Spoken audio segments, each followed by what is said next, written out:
Come here, girl. Come to the beat.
Think something new under the sun.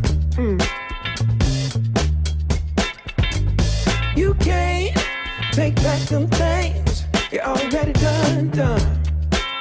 No. You blame things that you do on somebody else. No. But they all see is you need help. But still you try so hard to cover up your games. You try so hard, hoping that one day something gon' change. You waste all of your time covering up your tracks. Spend all your days running away. You gotta watch back, and that's the facts. You spend so much of your life scheming and trying to get over. Got you wondering why you come around. All you get is cold shoulder. Yeah, you try so hard to cover up your games. You try so hard, hoping that one day something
Just fingers, don't nobody see. All this time, ooh, it ain't nothing changed.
I'm going all the way up.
Open your eyes, what can you see around?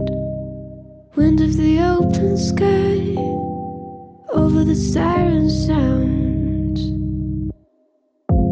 This is a dream, getting the royal scar, holding a diamond blade, throwing it far.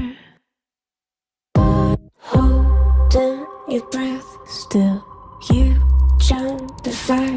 We'll just sit and wait till you see me fly. I know they'll never catch me for it.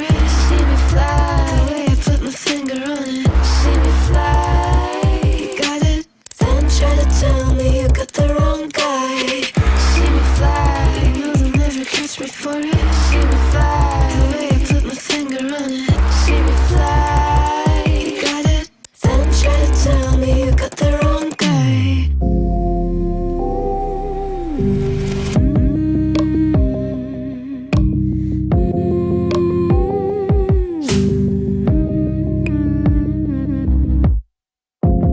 Look at them now, all of the noise they make, counting the cards to one.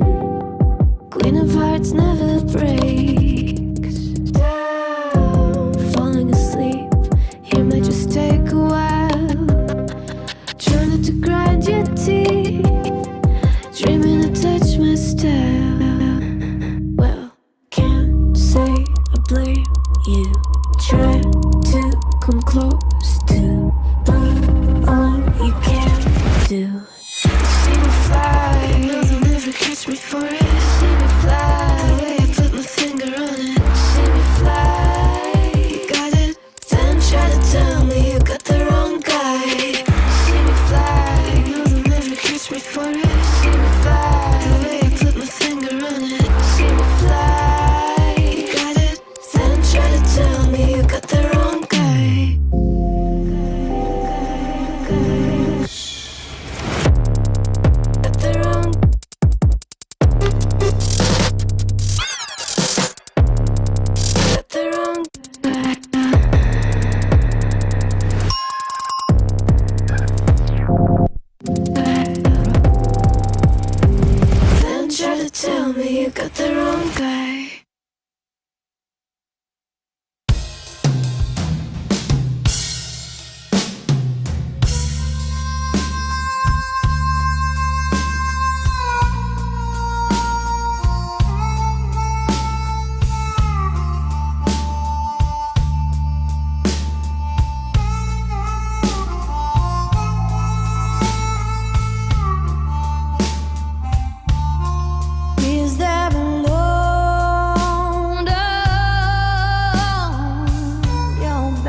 think something new under the sun.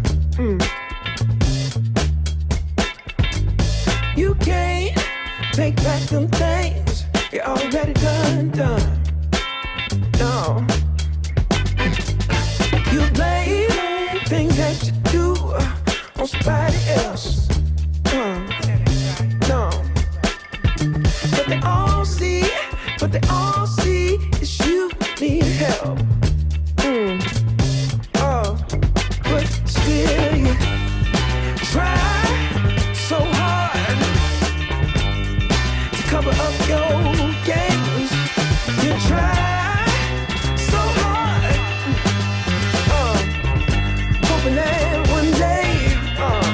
something gon' change. You waste all of your time covering up your tracks. Spend all your days running away. You gotta watch your back, and that's the facts. You spend so much of your life scheming and trying to get over. Got you wondering why you come around. All you get is cold shoulder. Yeah, you try so hard to cover up your games. You try so hard, hoping that one day something gon' change. You try so hard, yeah. You try so hard. You try so hard, yeah. You try so hard.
take your blessings with your heartaches too. It's so easy and so wonderful to know it's you.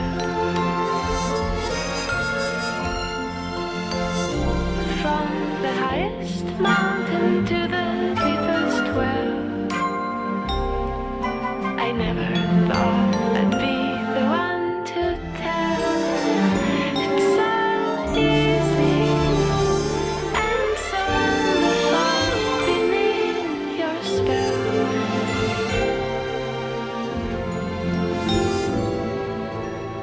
Bright is the shadow that my true love casts. Dark is the light he shares. If I could only have one more night, I'd forgive him, I swear. I swear.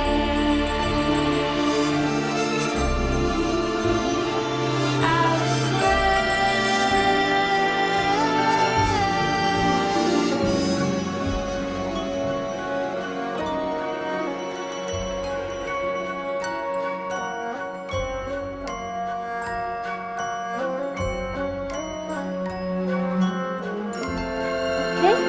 Hello and welcome to everyone in the tent and everyone watching at home.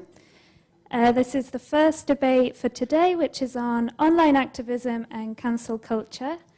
Just so you all know, it's being recorded and streamed. We won't be filming the audience, but if you sit in the first 4 rows or so, the back of your head might be visible. Your voice will also be recorded if you ask any questions. But if you want to be anonymous, you can come to me and I can ask the question for you. Lastly, this is an inclusive space, so please be respectful. And if you have any problems, you can come and ask me. I will be sat somewhere at the back over there. So now I'll hand over to the moderator for this debate, which is Masville, who is an LGBT activist. Thank you so much. Yeah, there we go. There we go. I mean, I think you'd all be able to hear me, but just for the people online, thank you so much for being here. I know it's been a long week of Pride already, and I, for one, am feeling quite burned out. So I hope my panelist will help me keep the energy up a little bit. Today we're talking about online activism and cancel culture. And I think we'll just start with the panelists introducing themselves, maybe. Tobias, will you go ahead? Yeah, and you can hear me too? Great. My name is Tobias Puls. I'm a consultant and I write for a lot of newspapers about just LGBTQ subjects, and I don't like cancel culture. So, next. That's a place to start. Hi, my name is Maja Kjelke-Lorentzen. I'm a researcher and an activist, and I work with the cooperative Cybernauterne researching internet culture and digital self-defense. And I'm also one of the talk hosts of the Fluid stage here at Pride. Thank you, Maja. Hi, my name is Fahad Said, and I am a diversity and inclusion facilitator and moderator. I'm a diversity manager at a Danish theater called Mongo Park. And other than that, I think in this context, it's worth mentioning that 15 years ago, I co-founded an organization called Sabah, which is an organization for ethnic minority LGBT persons. Cool, thank you, and thank you all for being here. So I think we'll start sort of talking about online activism, because it seems that cancel culture sort of, this idea of cancel culture, we'll get back to that, whether that's a thing, what it is, but social media has sort of changed the whole activism game. It's sort of moved billions of us online, where everyone has sort of direct access to share our thoughts, our grievances, our opinions, and that's obviously incredible. And you could argue that it's sort of democratized conversation and sort of the ability to be heard, not only being through newspapers and TV and so on. But it's also an unfiltered space. It's sort of mostly a non-curated space where everyone has sort of direct access to millions of potential readers. Now, I thought we could start with sort of a talk about how that has changed social movements. Maybe you can start, Fahad. How do you think an organization such as Sabah and the activism that you've done would have been possible before the advent of social media, for example?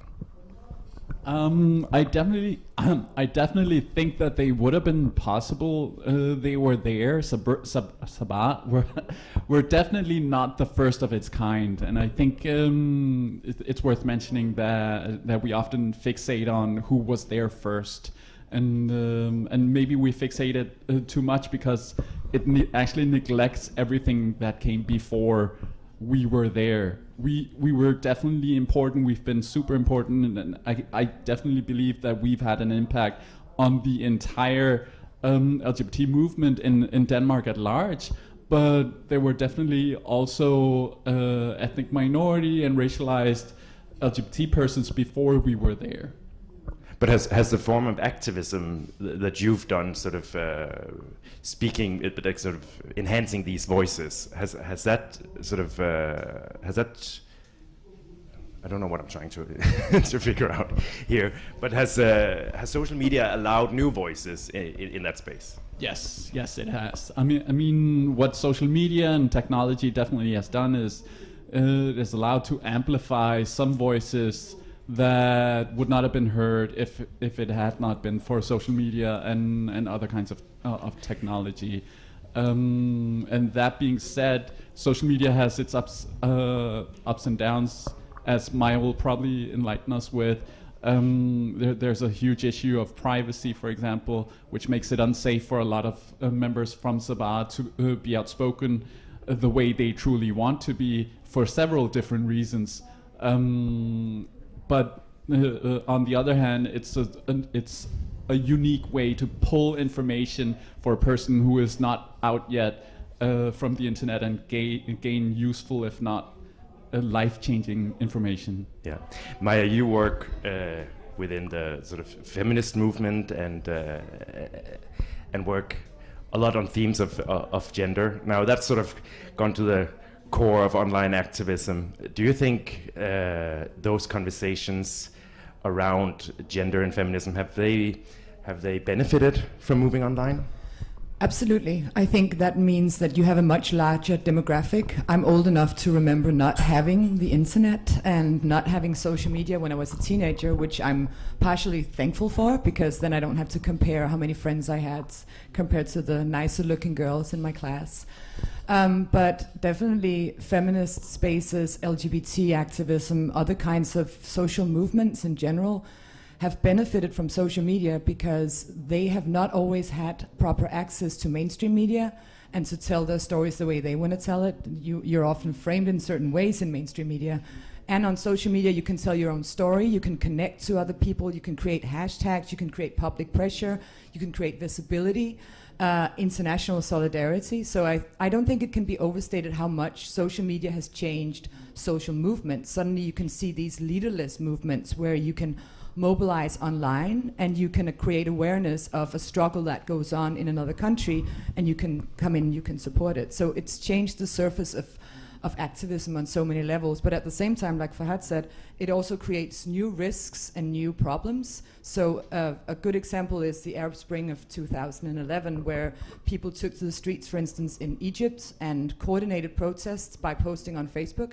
But afterwards, the security services could also identify people from the very images that they put out. So it's always a double-edged sword, and there's also lots of hidden censorship that goes on for specific movements that are seen as problematic, specific bodies that are more censored off social media than other types of bodies. We've seen a lot of, for instance, organizations speaking out for Palestine that were taken off Instagram, taken off Facebook, taken off Twitter, so on. So there's also all these problems that arise with the use of social media, and especially because the social media platforms, even though they like to tell us that they are engines for democratic change and get your voice heard, they're businesses and they want to make money, and they are not transparent about their decisions on who they allow and who they don't allow on there, and they are not transparent about why would they remove your account and not mine, and so on. So that is also a problem for social movements, that we rely so heavily on something that is a business that we actually don't know anything about the driving forces behind them.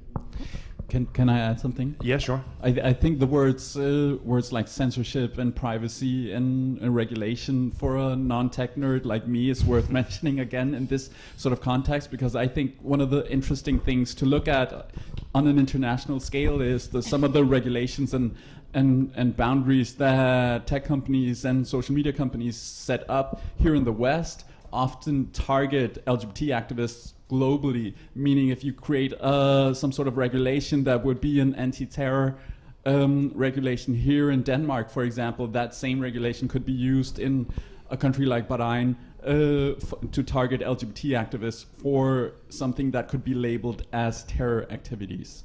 Oh, that's really interesting. Maybe we can get back to that. I just wanted to Tobias, you've written about how you feel like certain voices, especially within the debate on sexuality and gender, are maybe not heard as often as others. There seems sort of there's a bit of a sort of a mainstreaming of ideas and certain ideas that you don't think are very well represented in the media. Does that critique make sense in a world where everyone actually has access to be heard?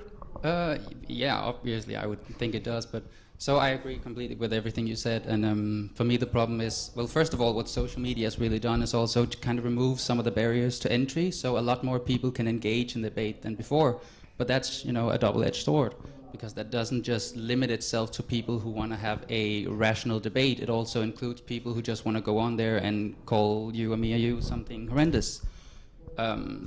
But I think it definitely did something positive for activism as a whole, because now a person can actually be heard. Just one person, and you never know what's going to go very far. So if you have someone who says something, I don't know, it's a weird word to use maybe, but which is incredibly true in a way, if they say something that really resonates with the rest of us, then we'll actually hear it. We didn't before. Because the barriers to entry, if you want to write something in a newspaper or something, or something like that, they're much higher. But yeah, it definitely comes with a negative side as well. I mean, I can see that myself. You kind of have the online mobs who's going to go after you, and they're on both sides of that fence, definitely. So we need to be careful what kind of voices we really invite to this debate, and what kind of voices well, most of all, actually, I would say, what's the word I'm looking for? What we celebrate and what we, I have a word. Belønner? Reward, yes. What kind of behavior we reward. Also, as you pointed out, the social media platforms themselves, they're a business. And one thing that's kind of embedded into the actual business is that they know you're going to stay on that platform longer for sessions at a time if you see something that you find incredibly horrendous or completely agree with. I mean, the nuances kind of goes away because that's boring. You're not going to you're not going to interact with that much. So it becomes very polarized in that sense, and that's definitely a danger. Exactly. You talked about the benefits that it has given to, for example, the feminist movement.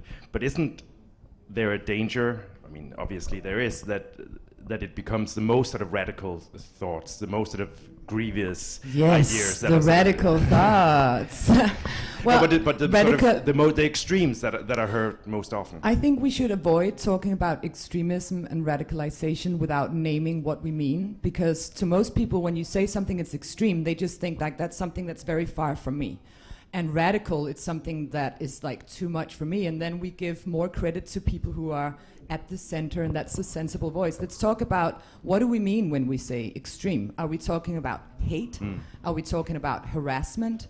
Or are we talking about life views that are very different from our own and we don't understand them? Or are we talking about a specific type of behavior? Are we talking about anger and expressed anger? So we talk a lot about the tone in the debate as a problem in Denmark right now. And I think the tone of something like people being angry and invested in a debate is different from something that is hateful and something that is harassing. And sometimes when you discuss topics like, for instance, the existence and human rights of LGBTI plus people get angry because they're talking about real lives of people. And I think it's important not to police that too much. And then when we talk about extreme behavior online, what are we really talking about? for instance, is that, you know, doxing someone and putting their address online in order to harass them because you don't agree with their life or what they're saying? Or are we talking about someone writing a really angry reply to you and calling you a fucking idiot? Because I think we should be able to accommodate that within discourse when it's important topics. Otherwise, we just leave it up to a well-spoken elite who know how to keep their cool in a debate, and I don't think that's very healthy either. But doesn't there seem to be, for example, you could name a certain number of politicians that this week has sort of thought, like quite strategically it seems, about posting things that are definitely going to make people angry. Isn't there a problem that those are the just algorithmically the posts that will always sort of rise to the top of the of your what's it called, as a news feed? Absolutely. I think that's, like Tobias hit the nail on the head, saying like these platforms, they prioritize not just anger but like feelings that really consume you, because their business model is to make you stay on there as much as possible so they can extract data and show you like ads, and they want to know about you, so they want to know what makes you tick. And you can see that that model of creating content has also seeped into mainstream media.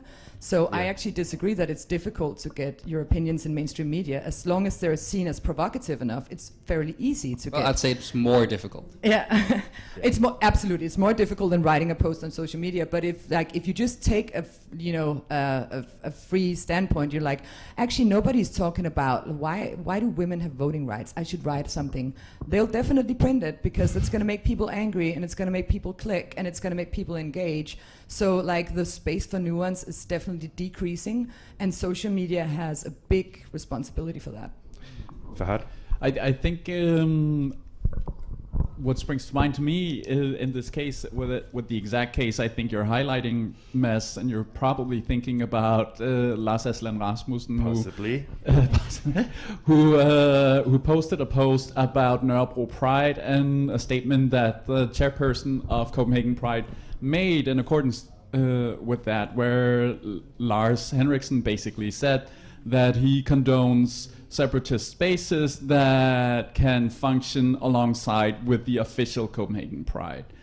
And I think what happened with the post that the other Lars did was exactly what happens on social media, that you miss a super important part of the nuance. So some of the words get really taken out of context, and they what was focused on in that specific post was Lars basically saying, I think it's super cool excluding white people from everything. Something alongside like that.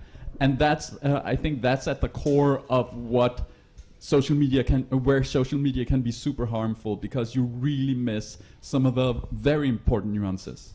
But is there a difference here, Tobias? I think, I mean, I don't know, don't want to put words into your mouth, but when you've written about the LGBT movement, I'm thinking you also know that what you're going to say is going to provoke certain people. Isn't this just sort of a new version of that? Doesn't Maya have a point in that provocation has always been sort of a part of getting in the media? Yeah, of course. I mean, you need to say something that people are going to react to, otherwise you don't really have a platform to say anything. I try not to be too provocative, I gotta be straight on this thing. Try not to be too provocative, because the idea isn't to piss anyone off. But on the other hand, I know that I'm coming from a slightly more conservative right-wing place than most other LGBTQ people who speak out about these things. So I know a lot of people are gonna get offended by it. I can't really do anything about that. I really can't.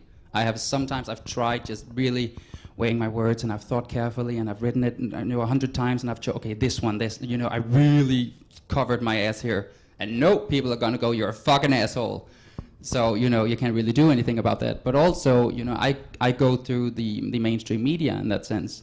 And it needs to be a clickbait headline. And some of the headlines I didn't write myself. No. Some of them I did. Now I've learned that, okay, so I'm going to have a clickbait headline. So do I want to write it myself, or am I going to let someone else do it for me? Do you censor yourself on social media in terms of are you actually honest about your opinions on social media? Yeah, that's two different questions. So everything I write on social media, I'm honest about. Are there opinions that I don't share in their completeness? Yes, of course. because I like to think it through, and I have a lot of opinions that I don't actually know if they're good opinions yet. You know, I have a lot of ideas, and I have to kind of sort out if they're good ideas or bad ideas, and a lot of that comes from this forum and speaking to people like you and seeing what you write. I think we're on opposite sides of some debates, I would presume. But so yeah, I censor myself in a sense, and I also protect myself, because the barrier, we talked about the barriers to entry in this debate. My barriers are, I would say, and I'm of course incredibly biased in that sense, they're a bit higher. So when I know I want to publish something in a mainstream media, you know, there's an entire process of editing, and that's a very long process. That's okay, so you're saying research here, who do you mean? What's the year, who's the person, what, you know, send us the literature, and I do. But then when someone gets mainstream media does that? I'm sorry, because there's so much. Berlingske Politiken, yeah, with people like me. Okay, but I've just done some fact checking on some writing by, for instance, a guy called Corfo, and they did not fact check that in Weekendavisen. It was really, really, really full of holes. Oh, I've only tried the two. Okay, so maybe it's but those Berlingske was pretty hardcore. Yeah, that's with true. me. Berlingske, they do a good job of that, actually. But the funny thing is, the same day I was doing that editing process, LGBT plus Denmark was being interviewed for an article, and got to say things like, well, we know all research shows and all the experts know. And I'm like, oh my God, if I was to have said that, I would be crucified on the High Council there. I actually think, wasn't it you who wrote the counter answer, Mads? I think it probably was. Yeah, and we were fact check. We always have to send sort of the reports and research. I think it was an information maybe. I think there's also a difference between when you write an opinion piece and when you're interviewed. The opinion pieces of some newspapers are fact-checked, and they should be, because otherwise it's just like a disinformation black hole. And then, of course, there's the whole interpretation of the research, which is always also comes down to your own bias, right? Definitely. So, yeah. Taking it back online, you're probably the best one to ask about this, as you're a bit of a tech expert. There's also a difference in sort of how the media deals with these things, and sort of I did an interview the other day with a Danish drag queen, Miss OTB, who had just recently experienced a shit ton of hate on TikTok, and we actually invited a representative of TikTok here in Denmark to come and sort of explain why something like that happens. And she said, what was the case? So the weird thing that had happened was actually that OTB had put a picture of herself in drag on the platform on TikTok, and she usually gets a few hundred, maybe a few thousand views, and in a matter of days she had 250,000 views and a ton of hate, mostly from really young kids who were calling her all kinds of things and calling her disgusting and yeah, all these things. But and TikTok apologized and said that obviously shouldn't happen, but it's also a matter of their platform not being based on followers, so you don't just see who you follow. I don't know TikTok, so I'm not sure I'm representing it correctly here, but it's all sort of an algorithm that sort of figures out what's getting the most traction. I seem to see a change also in the way that sort of Twitter and what's it called, the Explore button on Instagram sort of is social media also changing to do more and more of this sort of featuring the most sort of engaging for bad and good on their platforms? Yes, absolutely. And you can see, for instance, Instagram changed their algorithm a couple of years ago. Instagram used to work the way that you followed a number of people, and then your algorithm was, in chronological. So you post something today, I see that, and then my next friend that I follow who posts something, I see that. But that doesn't give them, the engagement that they want. They want to find out, like, what do I like? And then they say, like, they cater to my interests, but it's completely intransparent. And I know a really cool researcher that you should follow on TikTok. Her name is Abby SR. And she does a lot of content on disinformation and conspiracy theories, like QAnon, anti-vax, so on. And she's doing research on, like, what if I make a new TikTok profile and I view a few anti-vax videos, what does my feed look like then? And it's overwhelming. Then it's just like force fed to her.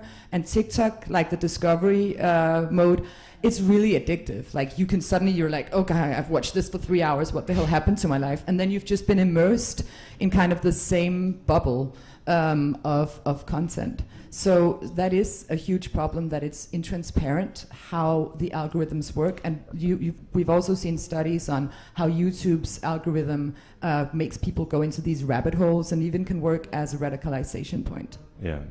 I certainly end up in those rabbit holes all the time. But couldn't you also... Some of them are nice, you know, they're about Japanese woodwork or cooking. Cat videos. It's mostly teenagers doing makeup for me. I don't know why I'm so fascinated by it. Show me your YouTube algorithm, like, It's a bit weird. Anyway, but isn't there also an element of real democratization in that? Because I certainly see that the people I follow on Twitter, we very much agree on a lot of things. Isn't there also a benefit to this sort of change in their way of doing this, where you actually, I mean, obviously they'd have to be more sort of open about the sort of algorithmic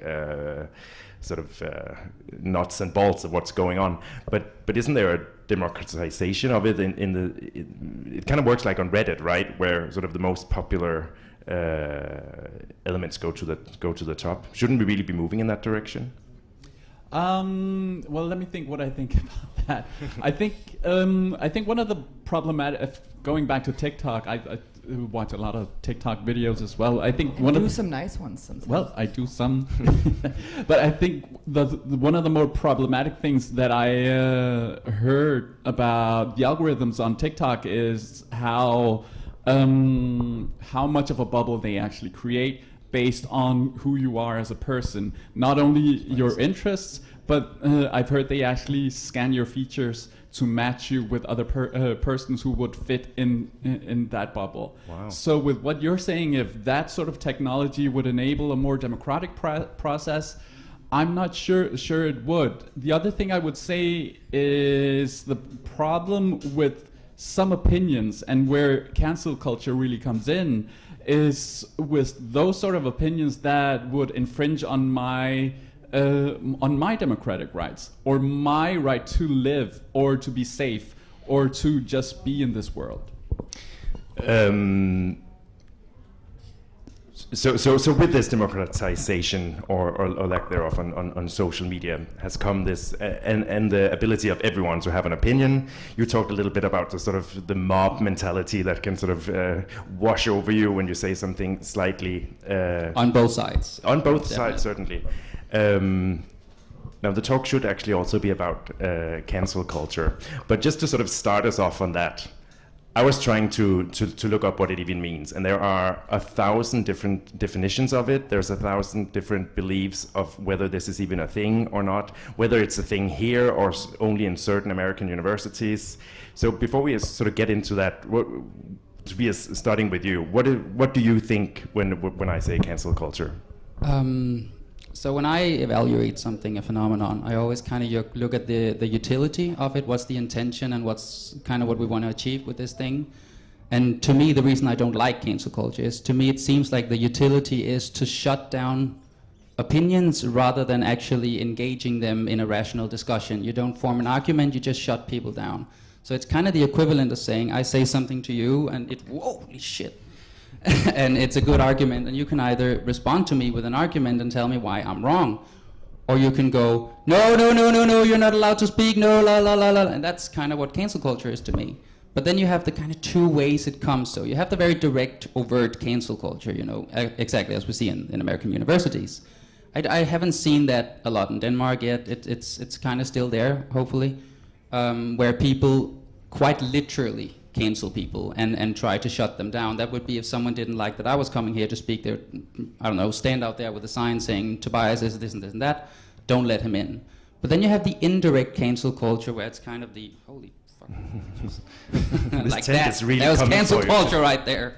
The bugs are coming.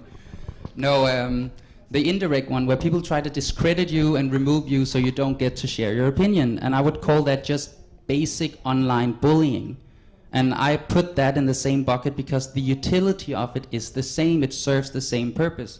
So whenever someone says, I disagree with what you're saying, Tobias, you're obviously stupid, I always think, well, cool. If I'm obviously stupid, it should be so easy for you to just form an argument and tell me why I'm stupid.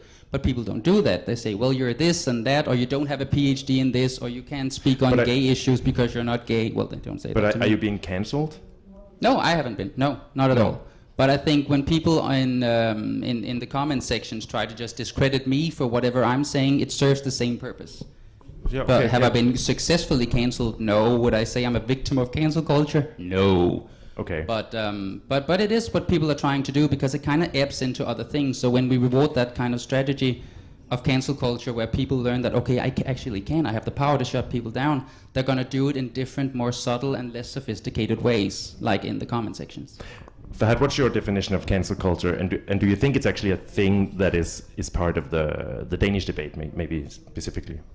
I think definitely there is cancel culture in Denmark. I think we might disagree on who is targeted worst by cancel culture and who's at risk because of cancel culture. To me, cancel culture, I think probably has its roots in activism, because there's a certain demographic that has an easier access to media outlets and huge platforms where their own voices are amplified. And what you would often hear is that people who already have a huge platform have a platform to repeat the message that they're being cancelled, while the cancelling is actually not that visible. So to me, what I see labeled as cancel culture sometimes is actually an opposite opinion. And this opposite opinion is often also bereaved of the very nuances that are the counter argument, and often also labeled like what Tobias just told us, like people saying no, no, no, and please shut up. Because that's not all there is. There are actually, if you look in the counter arguments, there are definitely nuances and arguments and knowledge to be learned. And I think that is what people call cancel culture often.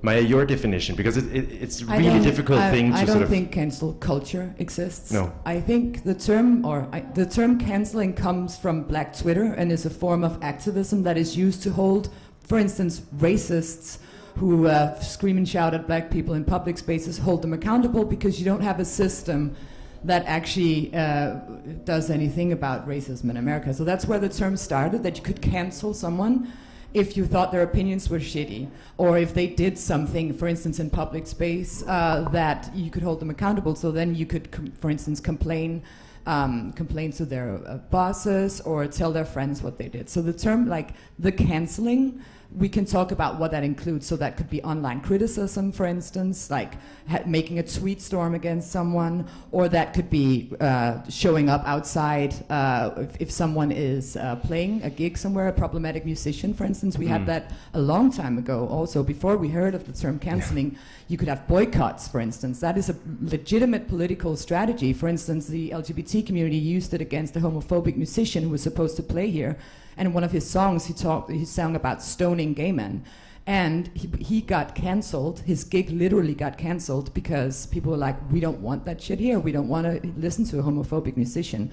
So that strategy goes back a long way. And Twitter, and especially kind of the loose term Black Twitter, the activist parts of Twitter for Afro-Americans, have utilized the online tools in a new way, where you can like find people who say problematic stuff, and then you use the slam cancel. But then when you start talking about it as a whole culture and not as a specific thing that is being done in a specific situation, and then you can talk about whether it's problematic or not, you disagree with it or not.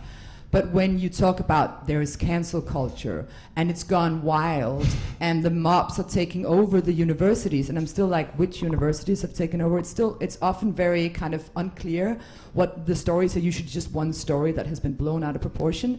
When we talk of it as a full culture, that's where I think we get it wrong, and it's definitely being invoked by the right-wing media as a boogeyman against the left. Tobias, you said you didn't like cancel culture. I think in an LGBT context, one of the most maybe the most famous example of something that people call cancel culture is the example of J.K. Rowling, who has given us all of her opinions on trans rights.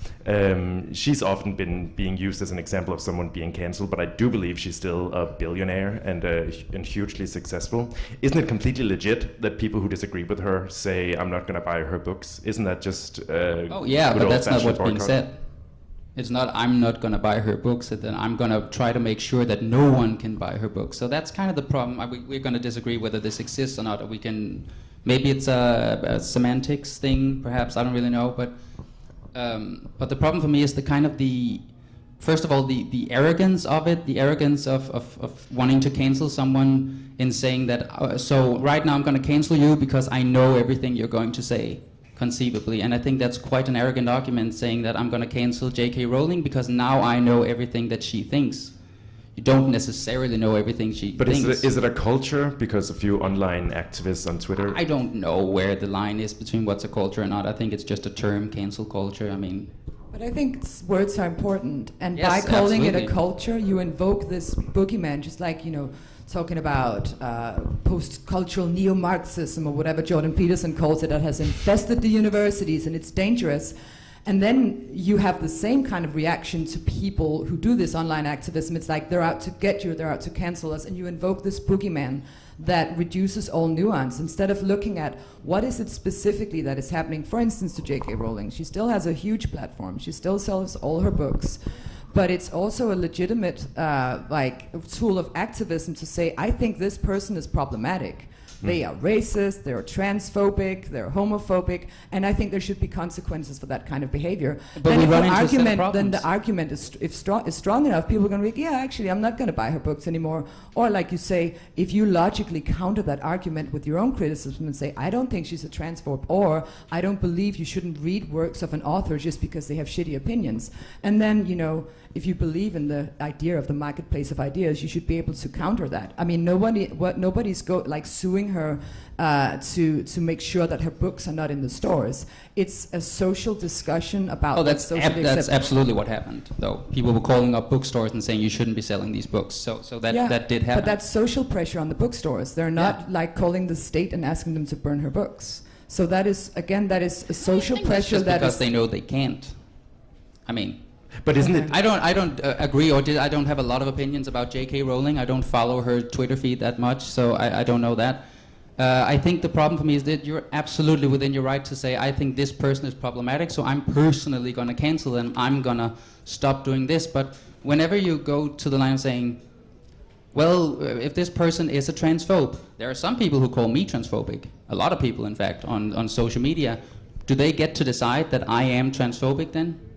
I mean, we don't really know what that means. Even we haven't decided what it means to be, for instance, transphobic. There are a lot of things that are considered transphobic. Doesn't it also become sort of a way of guarding yourself against critique, saying that's cancel culture? It seems to me that it has sort of become the new sort of that's political correctness gone wrong. And also we called it call-out culture before. There's always these terms about what we call social justice activists and what they do. We want to call it something that make them seem dangerous and as the enemies of democracy. And we can absolutely have that discussion about what is even a transphobe or what is even a transphobic statement. But just saying that you're not allowed or you shouldn't be allowed to involve other people in your activism or share your ideas because then you're canceling them. I think often people mistake, they call it canceling when they're actually just being criticized. Like you give out your opinion on Twitter, people are going to react to it. And if enough people say wow, that's a terrible, shitty opinion, then maybe that just means that you should reflect on it and not say that you're being canceled. Okay, but when we have I think when it comes to terms like racism, homophobia, transphobia, all kinds of other discriminatory behavior, I think it's important to note that you might not self-identify as a transphobic person or a racist person, but nonetheless, every one of us can act transphobic or act in a racist manner or say something that is racist. And if you in your core believe that you are not that, I think it takes some action to disprove that. And you can do that by many ways, but you are never redeemed from acting in a phobic or a racist or a discriminatory manner. I think all of us can do that and are able to do that at any time. Is there anything new in this? I mean, we kind of talk about the rise of cancel culture and so on, but as it was said before, another example here in Denmark that happened a few weeks ago, I believe, was this Danish comedian Brian Mørk, who said something that was arguably sexist. Now he quickly, or people claimed that was sort of when he got a lot of reactions on this, and a lot of people got quite angry at him, and some even called up certain venues, not as many as it was initially claimed, but some people did contact a few venues and said, we really don't want you to work with this guy. But isn't that just political activism? Isn't that something that has happened always? That I mean, he sort of said he was being threatened in his on his income and on his ability to work. But isn't that completely legitimate sort of political activism to call up a venue and say, why are you working with this guy? Because it was sort of deemed an example of cancel culture. Yeah. Again, my personal opinion there would be that you're within your rights to just say, I'm not gonna buy a ticket to anything he does. Also in his case, like he's doubled down on those things he said a lot of times now.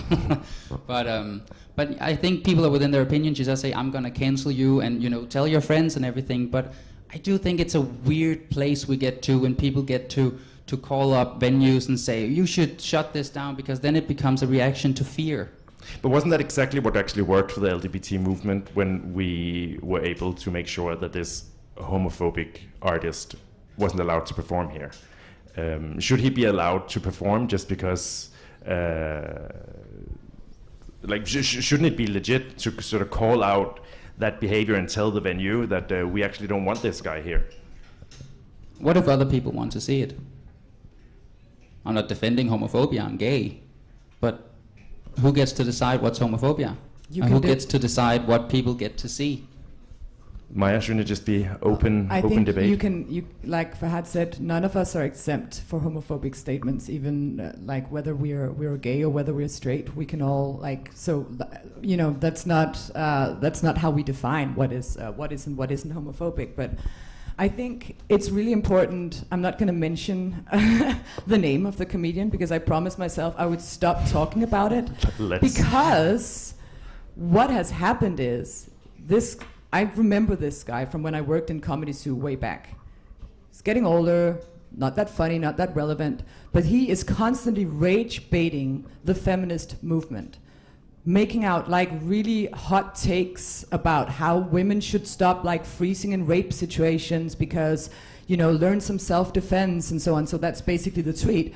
And he's been baiting for this. I think I even wrote a long Twitter thread at some point about what are internet trolls, and this is a classic internet troll. He's posting inflammatory comments in order to get a reaction, and when the reaction comes, then he'll bait people in by saying, look, I'm the victim here. I'm a victim of cancel culture. Oh my God, they called all these venues. I think, did people call the venue actually?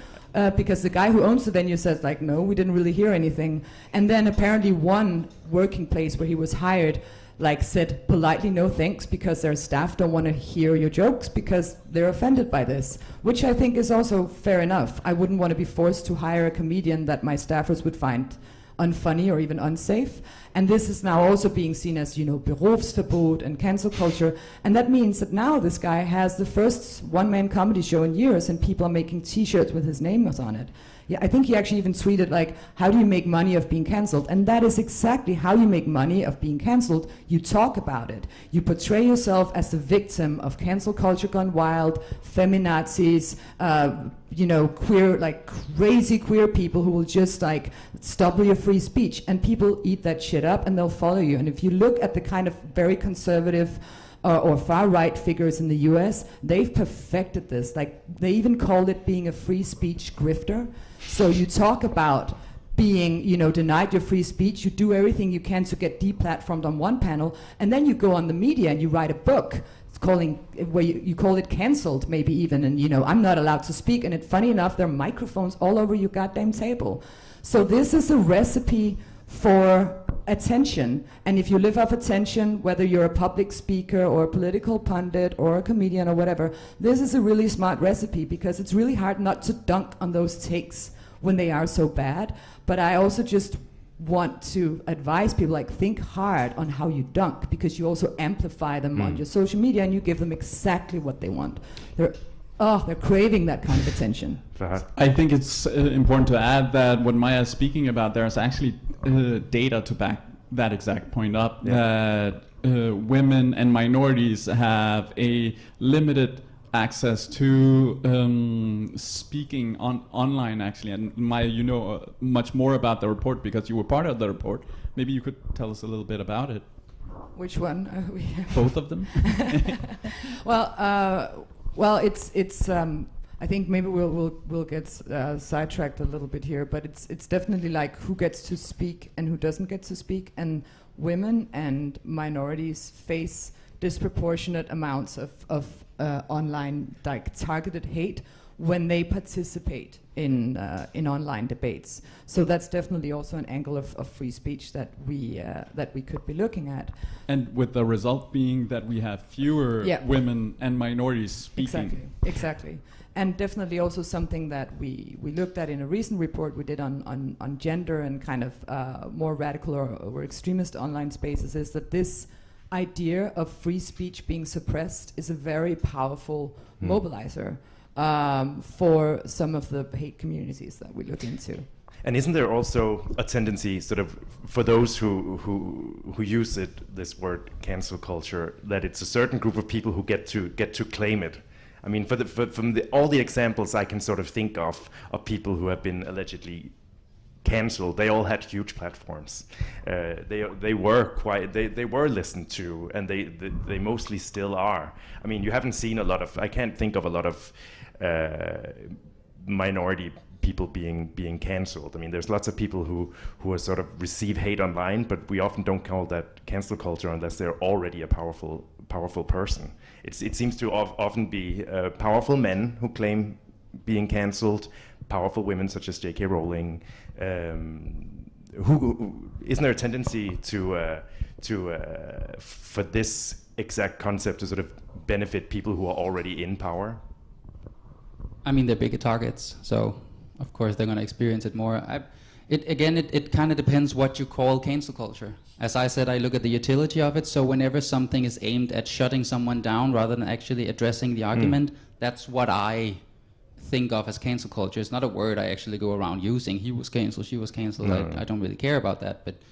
But the reason I would argue for a culture, or at least a tendency, a big tendency, especially online, is because we do see that that intent growing intent to, and definitely on both sides. And I see it when women or minorities do it, they get a lot of hate. I mean, if you don't think anyone gets racist comments on Facebook, go follow Sikander Siddiq. What people write to his post, it's disgusting. But also when the first thing I ever did, anything was earlier this year. I had an article in Politiken in March, and one of the things that happens, I found this incredibly interesting, was a lot of the comments were, you shouldn't have printed this, you shouldn't have made this, he shouldn't be allowed to speak here. People were writing that quite literally. And I thought, well, that's interesting. So your opinion is actually that I disagree with this, so you should not be allowed to say it. And that definitely was people's intention. Isn't that a real tendency within certain social movements? I mean, to be honest, I see that as well, that we often go to saying, why would this newspaper even print this? Or why would this person even be allowed to speak? Isn't that a danger within our movement?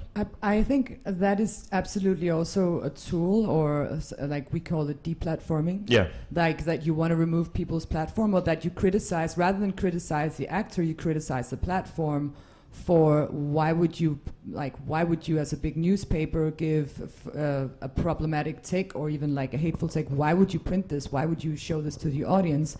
rather than taking it out with the person.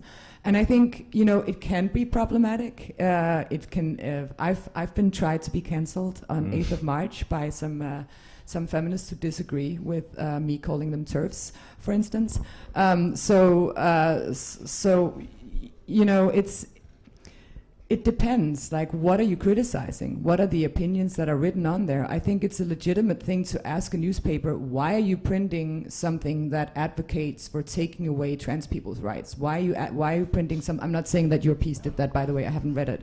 Why are you printing something that promotes a conspiracy theory that the population of the West is being replaced by immigrants, which is documentally a conspiracy theory?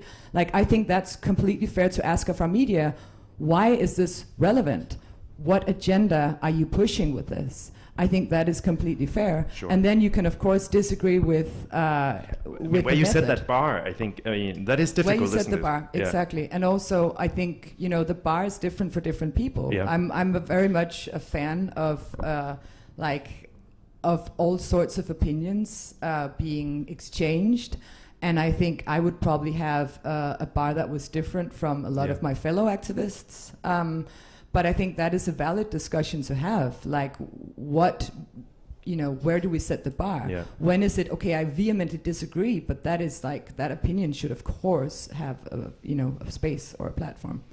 Perhaps. I wanted to touch on exactly that point because media, obviously, they work in a certain narrative, or they're built on a certain narrative. Every media house, they have some core values that they work from. But there seems to be a very Danish narrative on some certain topics where there's where the intent really seems to be that they want to promote both sides. And I would argue that there are definitely some cases in this world where there are no two sides. There's just the one side. Can we have some examples? Like the climate debate, it's scientifically proven that there is basically one side, that climate change is an actual fact. We have UN reports reporting that, and the latest we've had has some very serious and dire facts. And in that case, I would say there is just the one side. The other Also, one, like, the Earth is not flat, for instance, but a lot of people on Earth believe that it's flat. So why would you present, like, let's hear from a flat earther and let's hear from the entire scientific Because community? that's the way we deal with bad ideas. No, that's the way you promote disinformation and bad I think ideas. it's, for me, it's, you know, so what's the strongest message to send? So I think you have a bad idea. Someone, not you. Well, if you're a flat earther, I think you do. Well, let's say, let's have you on this talk show and let's have you talk about why you think the Earth is flat. And then let's show enough trust in people and their intelligence that they're going to recognize this as a bad idea and reject it. But do we not that's always much more powerful than saying, well, you're not even allowed to say it. Do we not end up having the same debates again and again and again? Because we have to progress at some point, no? And sort of, I mean, for example, I think... I don't think you should, like, why would you want to debate stuff that is obviously anti-scientific? You know that, for instance, the Flat Earth Society is growing because they have a huge platform on social media. The QAnon conspiracy that resulted in an attempt to take over the democratically elected Congress has been growing on social media because no one's saying, like, actually that's like wild disinformation. No, there is not a satanic child trafficking ring in the deep state. They're not lizards. The anti-vax movement has worked the same way. Anti-vax movement, and that means that people are getting less and less vaccinated. These are not just like interesting ideas No, but those that are you can extreme defeat in them. examples. Yes, but they are important examples. Like So no, let's take the example you came with climate change, for instance. So there are climate scientists who say, yes, absolutely, we all agree it's a real thing, and it is a real thing, and it is a problem, and it is man-made. But not everyone agrees about the proportions of it. Not at all, not by a long shot, not even the IPCC report. I've actually read the entire report. This is a whole new topic for Pride. Yes, but no, but we're not going to talk about that. But the thing is, who gets to decide what's one-sided? It's quite an interesting example because you lay it out as, well, here is a one-sided thing where there's definitely one side. Okay, so what if I think there's a different side? But then you invite those climate scientists who disagree on the proportions and you talk about that. But why would you invite a climate change denier when overwhelmingly the scientific community agrees that climate change is real and it's man-made? Like, that's what we're talking about. it's dumbing it down. And I know that it's interesting to hear from these people with wild ideas, but journalists definitely run the risk of perpetuating these often very dangerous disinformational ideas. For instance, that vaccines cause autism, an idea that really hurts the autistic community and that has seen an increase in preventable diseases because people really believe this stuff. And that is obviously harmful. So why would you give an anti-vaxxer a microphone? And in terms of setting this bar of who's allowed to speak, if you have this, I mean, climate change is one thing. It could also be the idea that, I don't know, gay people should be stoned. I mean, if someone has that opinion, isn't that a very low bar to set? So just because you have that opinion, then you should be allowed to be heard. I mean, should we open up all discussions about anything and just give the microphone to whoever has a different opinion? No, and we don't. I mean, we don't have people on Danish nighttime television saying all gay people should be stoned. But we do have, for instance, we have a gender debate about how many genders are there. Can you self-identify? That's a debate I'm participating in a lot. And a lot of people who are opposed to what I believe say, well, it's just a scientific fact. But you're also printed in the newspaper all the time. Yeah. So I guess you are being allowed a platform. Do we have? Yes, I mean, absolutely. back to this idea of cancel culture. Does that even exist then? Because you are actually given the microphone. So does it only exist if it's always successful? That's a question. To try to explain I that, don't think it exists at all, so don't ask me. No, but you do think it exists that people try to discredit people rather than actually addressing their arguments? Yes, I think that happens a lot, and it's super annoying when it happens to you. Definitely happens to me a lot. I research the manosphere, and they hate me, and whenever I'm used as a source in media. They're in the comment field and saying like she's an extremist. Why do you invite a feminist to talk about these issues? You know, feminists shouldn't be allowed to speak on these issues because they're biased. La la la, and you know, it's super annoying. But it's also like it's their right to criticize that, and I disagree. And obviously the journalists disagree too because they can hear that I actually know what I'm talking about. But you look like you had something. No, I'll hold. No. We only have a few minutes left. Is there any questions from the audience? There's one here. Just gonna get a mic to you. Could you just say your name? Hello, my name is Linnea. News just broke in the last 24 hours that OnlyFans will be censoring all sexual content from October already, citing that it's because they need to work with financial partners. And I'm just kind of interested to hear what you guys think it's going to mean for, well, also activism. That I guess that depends on how you define activism, but I think queer porn actually goes into it. But is there a danger for minorities within activism to be completely excluded because there's big money involved? That's interesting, Maya. Actually, I think if we want to talk about cancel culture existing, if we can redefine the term, that kind of cancel culture definitely does exist. Sex workers are continuously and systematically deplatformed from mainstream social media. We saw it on Tumblr. OnlyFans has owes their entire fan base to the people who share porn and nudes and who work there, and it's actually one of the only platforms. Is there anything else on there? I didn't know when they said. I was like, "Isn't that all you do?" So that's ridiculous, and it's a safe place as a sex worker because you actually make the decisions and you decide, and you're not within an exploitative industry. You make your own decisions there. So I really don't understand the choice by OnlyFans, and it'll endanger a lot of people and take away their livelihood. But we see this continuously. We also saw this with Sister Foster in the US that put the responsibility on the internet companies to remove content that promoted trafficking, meaning all sex work, because that's basically what they want to get rid of. So as a sex worker, suddenly you didn't have a digital platform to find customers with. You couldn't coordinate, you couldn't warn against bad customers. You were suddenly in the streets. And in super dangerous situations. So we see tech companies doing this all the time because they have a moral problem with sex work. And that is a very serious problem. And it'll hit other types of activist communities, especially if they're in the minority. So yeah, absolutely. That kind of cancel culture from big tech is real. That's super interesting. Just to pick up on what Maya is talking about of going into the streets. If you're in marginalized groups, obviously the streets, society at large, is not safe enough for minorities to be in and to live their lives in. So that's why a platform that offers a safe space like OnlyFans had done is super important, and taking that away is dangerous. Super interesting. I mean, we're talking about a platform that does personalized porn. I actually agree with some of the points.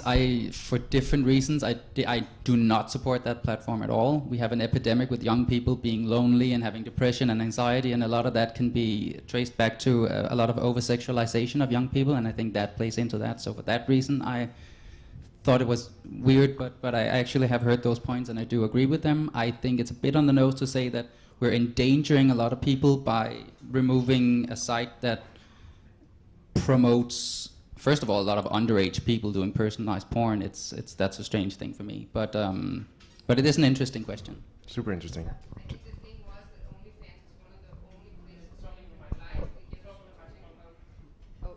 I think that the thing with OnlyFans was that it's one of the very only places that you can actually get a very reliable source of income as a sex worker. So I don't know about the minority issues and all that, but it's one of the only places where you've actually been able to be paid for the work that you do, which was not really the case on Tumblr. They didn't have like the credit card companies connected with anything. So that's interesting. Thank you. Was there a question up here as well?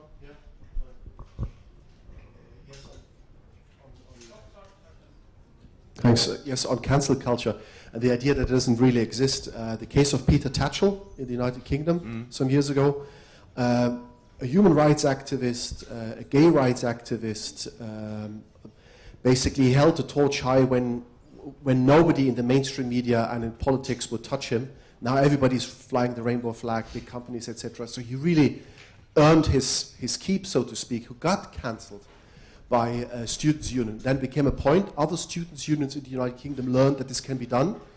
So cancelling does exist, and it became a culture. So cancel culture, therefore, does exist. If it doesn't exist in Denmark, then good for you. But it does exist. I think Peter Tatchell is a clear example of it. Like I said, people get cancelled, and that exists. But naming it as a culture, I think then we need to redefine what you mean when you say a culture, because then, you know, that implies to our entire society. I don't think it does. I think a lot of very powerful people get away with all kinds of shit, even though people complain about it online. And like, you're more likely to suffer long-term repercussions if you're a minority person, like him, for instance. So I just don't think you can name it an entire culture. I think it's wrong, and I think it paints a boogeyman of it. And it allows us to, or it means that we can't address cancellation of specific people and whether that is problematic or not, or when like mob justice takes over. We have a lot of words for the different things that happen, but when we call it cancel culture, we invoke like this, you know, this horror story that makes us unable to talk about what is legitimate activism, what is problematic behavior, what is mob justice, and what is, you know, justified criticism of something that a public person has done that should be addressed by our community. I think we might end on that note. That was an hour. Thank you so much, all three, for coming. Thanks. Thank you.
think something new under the sun.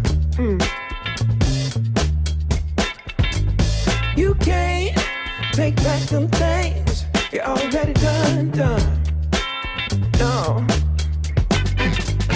You blame things that you do on somebody else. No. But they all see is you need help. But still you try so hard to cover up your games. You try so hard, hoping that one day something gon' change. You waste all of your time covering up your tracks. Spend all your days running away. You gotta watch your back, and that's the facts. You spend so much of your life scheming and trying to get over. Got you wondering why you come around. All you get is cold shoulder. Yeah, you try so hard to cover up your games.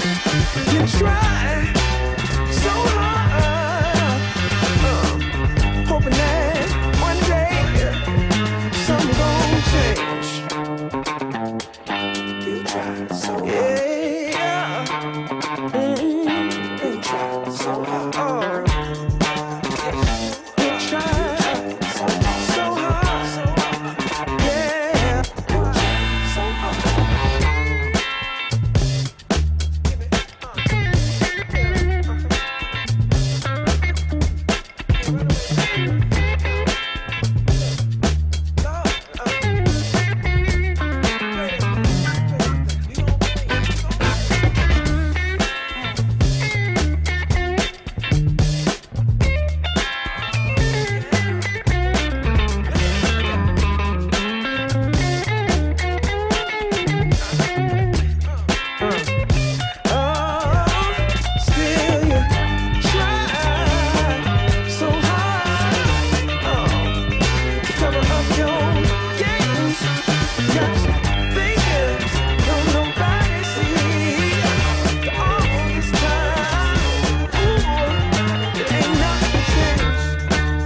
such a waste, such a waste, such a waste.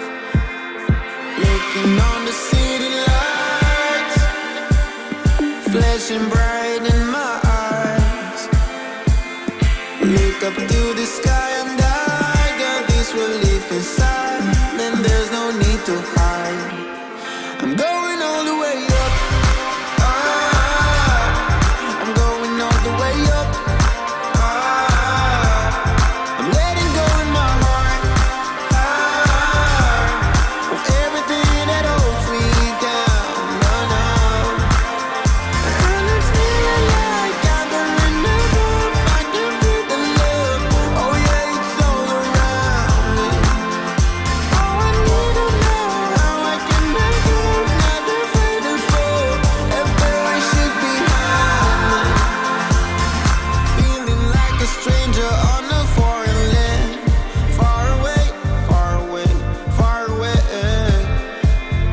I could get along, could be a different man.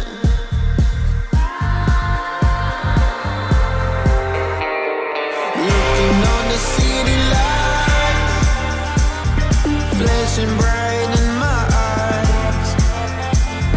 Look up to the sky and I got this relief inside. Then there's no need to hide. I'm going all the way up. I'm going all the way up. I'm letting go in my heart of everything that holds me down. No, no. And it's feeling like I'm in the roof. I can feel the love. Oh yeah, it's all around me. Oh, I need to know how I can make it. Not afraid to fall. Everywhere should be behind me. It's a clean slate, got a reason. The horizon is closer than it was. I will be there if you need me. I believe that we can grow. It's a clean slate, got a reason. The horizon is closer than it was. I will be there if you need me. I believe that we can grow. And it's feeling like I'm in the roof. I can feel the love. Oh yeah, it's all around me.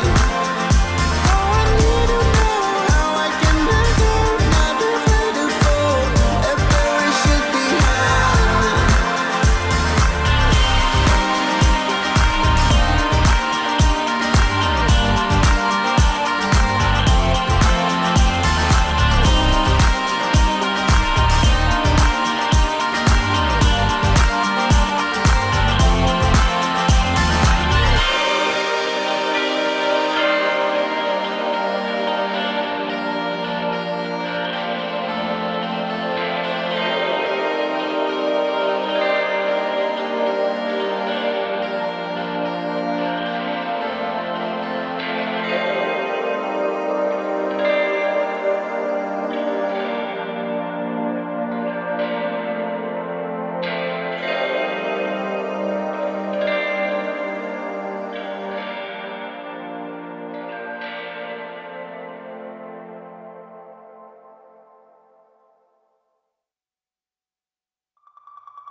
Open your eyes, what can you see around? Wind of the open sky, over the siren sounds. This is a dream, getting the royal scar, holding a diamond blade, throwing it far. Holding your breath still, you join the fire. We'll just sit and wait till you see me fly. No, they'll never catch me for it. See me fly, the way I put my finger on it. See me fly, you got it, then try to turn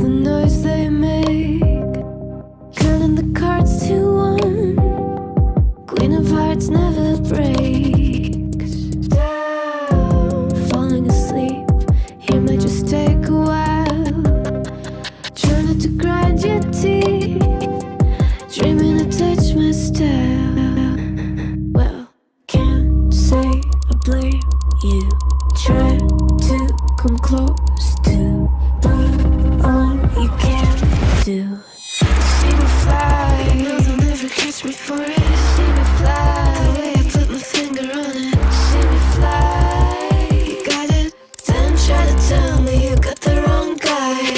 See me fly, no, they'll never catch me for it. See me fly, the way I put my finger on it. See me fly, you got it, then try to tell me you got the wrong guy.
Just to see my love.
Hello.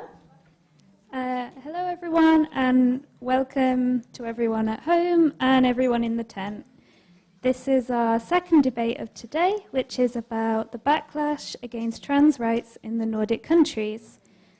Just so you all know, it's being recorded and streamed. We won't be filming the audience, but if you're sitting in the first 4 rows or so, the back of your head might be visible. Your voice will also be recorded if you ask questions. So if you want to be anonymous, you can come to me and I can ask questions on your behalf. Lastly, this is an inclusive space, so please be respectful. And if you have any problems, you can come and ask me. I will be sitting over here. So now I will hand over to our moderator, which is Helle Jacobsen from Amnesty International. Thank you so much, and welcome everyone here and everyone who's watching online. I'm really proud to moderate this debate where we have experts from all the Nordic countries. I will just say that Amnesty, of course, is trying our best to be an ally to trans activists and trans organizations. But we are also here to learn and to listen today to see how we can be a better ally and how we can work together in advancing trans persons' human rights within the Nordic countries. And sadly, we do see backlash in all of the Nordic countries as well as in many, many other places in Europe.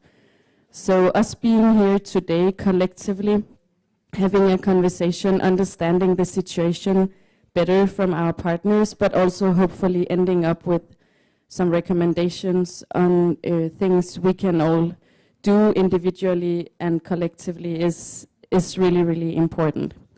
So, really happy to present our panel here today.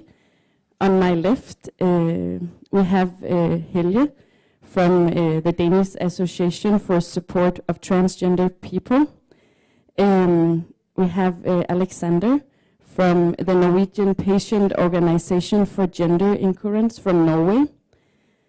We have Deidre from RFSL, which is the Swedish Federation for Lesbian, Gay, Bisexual, Transgender, Queer and Intersex Rights. We have Valo from the Finnish Association for Transgender Rights. And we have Polly, who is the chairwoman of the Trans Action, the trans organization here in Denmark.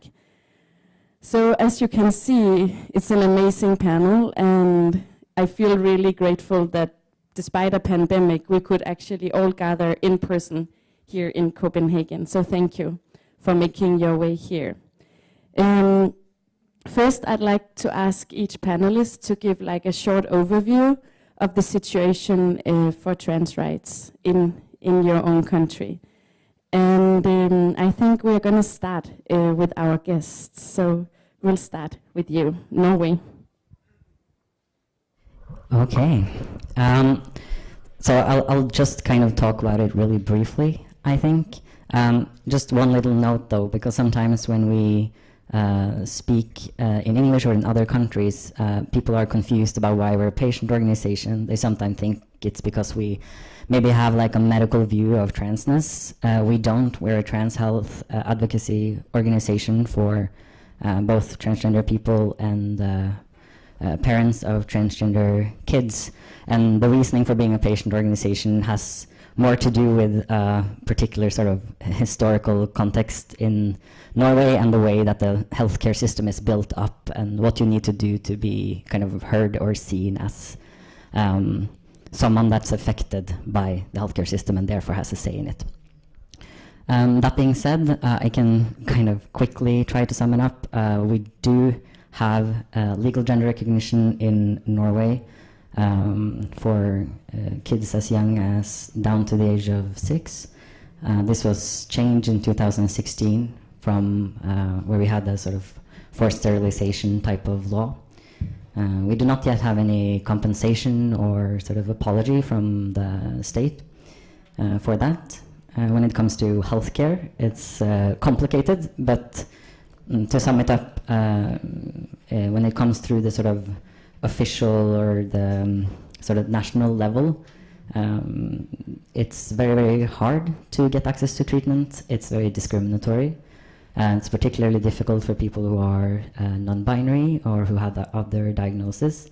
And it's very, very inaccessible for migrants and people that do not have like a full citizenship in Norway because of how the sort of healthcare system is built up.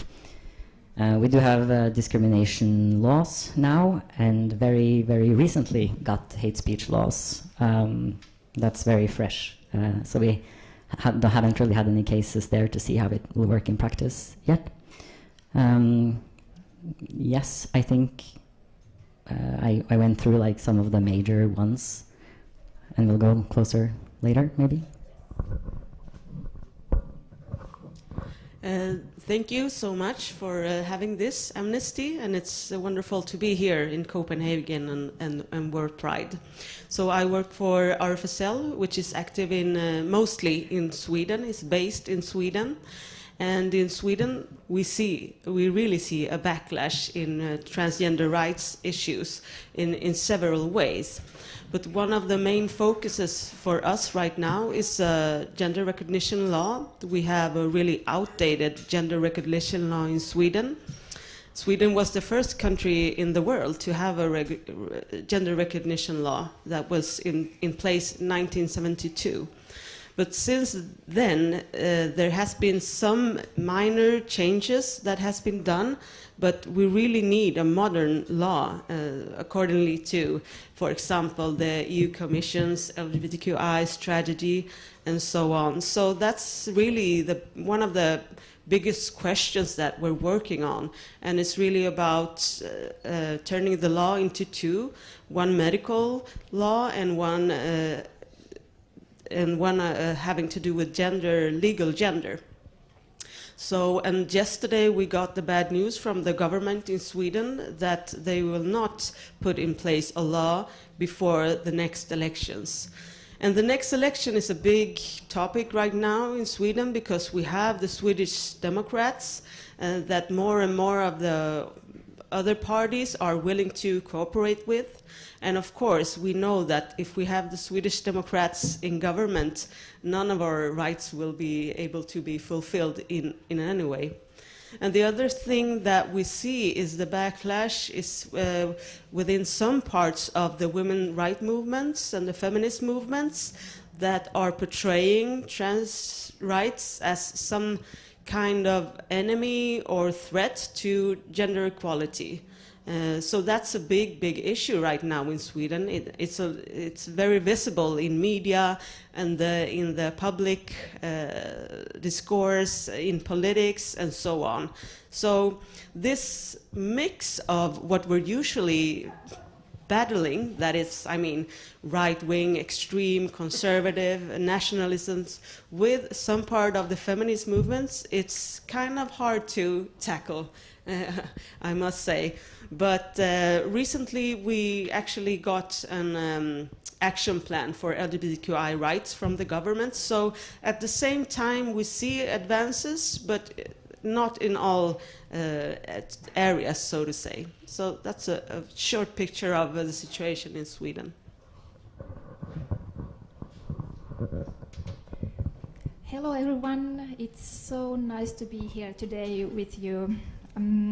I'm from Finland, organization called Trans ry, which is a 1-year-old organization, and founding this organization is one of the great things that has happened recently. We have another trans rights organization, but it is concentrated more on trans healthcare.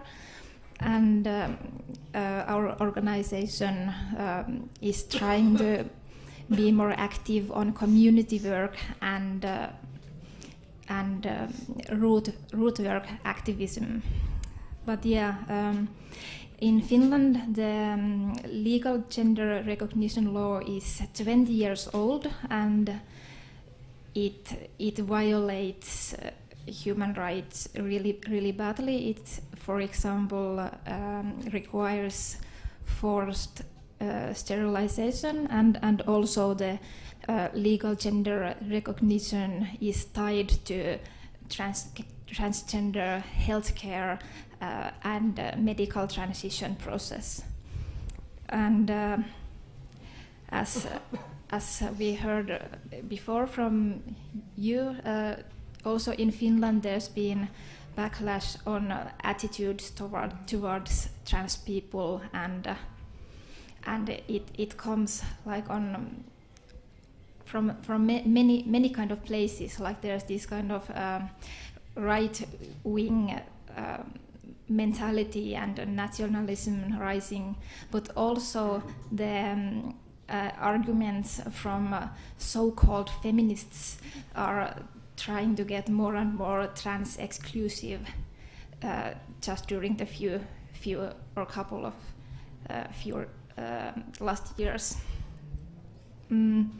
But I think that there's like baby steps forward in Finland about every year. Like we get little by little more space to talk about transgender issues, and the diversity of gender is getting more and more recognized, but still the backlash is getting more and more aggressive too.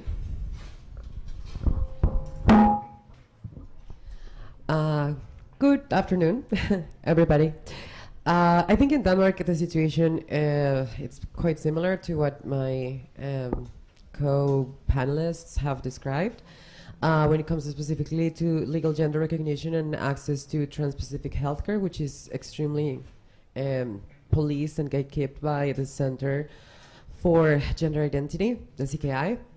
And I don't want to reproduce what you just said because it's pretty much the same, but I would like to focus on the work that we actually do in transaction, which is usually focused on the most marginalized members of the trans communities. And in that sense, I would like to highlight the problems that, for example, the non-binary identities have, which usually are constantly rejected by the CKI and their gatekeeping process, where they don't simply accept identities that are not binary, and usually prevent people that are non-binary for accessing hormones or other medical interventions that for some people are important and necessary, simply because they don't fit in the binary gender.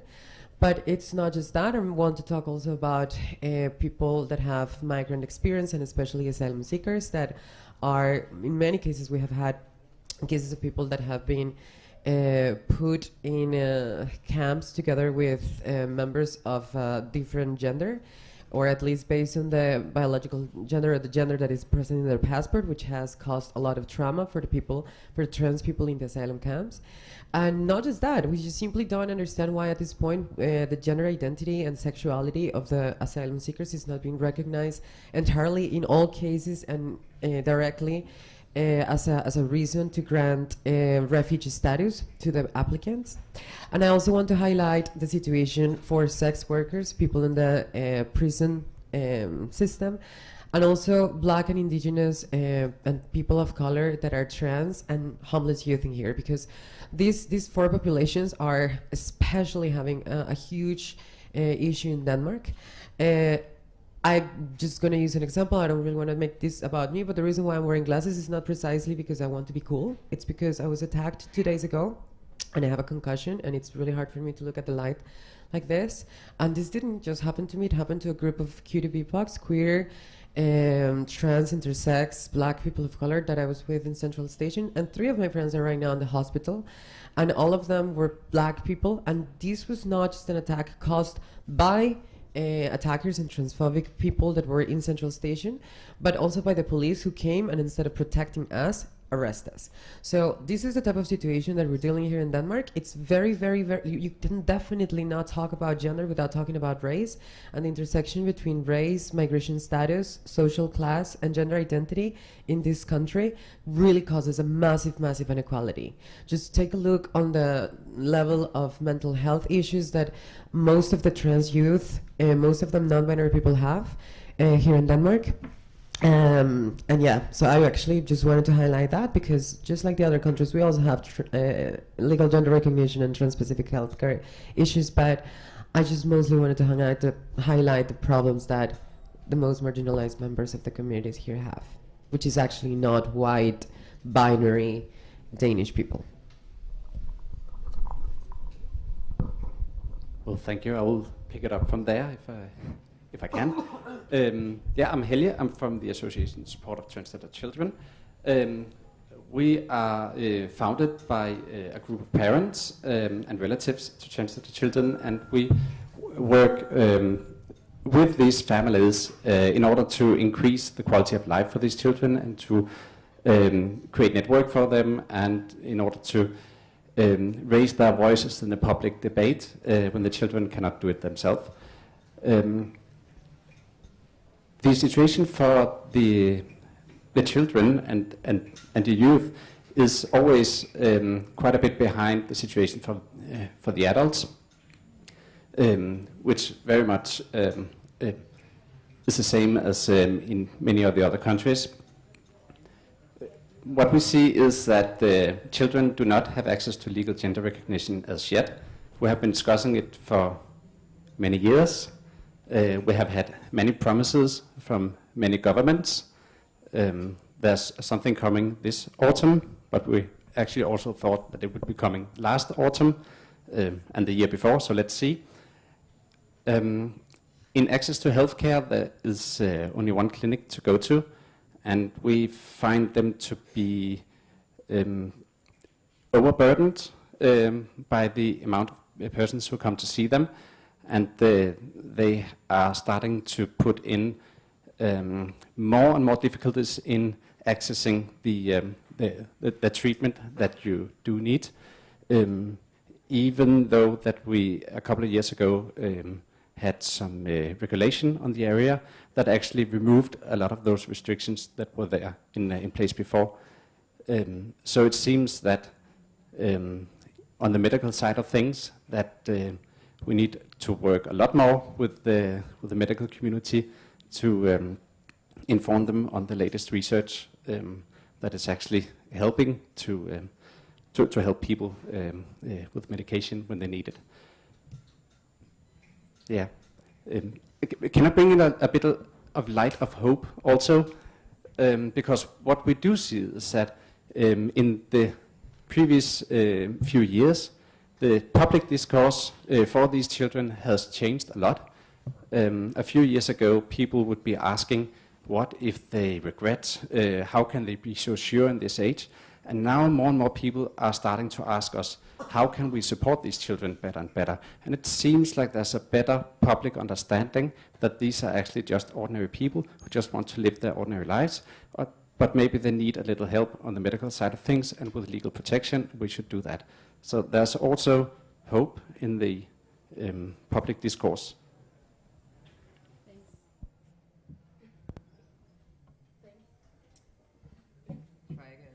Thanks for bringing a bit of hope. So we've heard a little bit from some of you on how you see the backlash unfolding in your countries. But I'd like to hear a little bit on reflections on why this backlash is happening, and also why it's happening now, and maybe what do you see as people in the front line working on this as the root causes for this backlash. And then, of course, we do need a bit of hope, so maybe some reflections on what is already being done to counter this backlash, and what could we collectively do together. And just like briefly, a few minutes to each panelist, because I also want to make sure that the audience gets to join the conversation. Thank you. Right, and if I may start, I would like to have on the access to healthcare part, I would like to chop up the healthcare options into supportive advisory, counseling, guidance options, and those more treatment related, in order to give access to advice and give access to work on your gender identity without what you are saying is being used against you in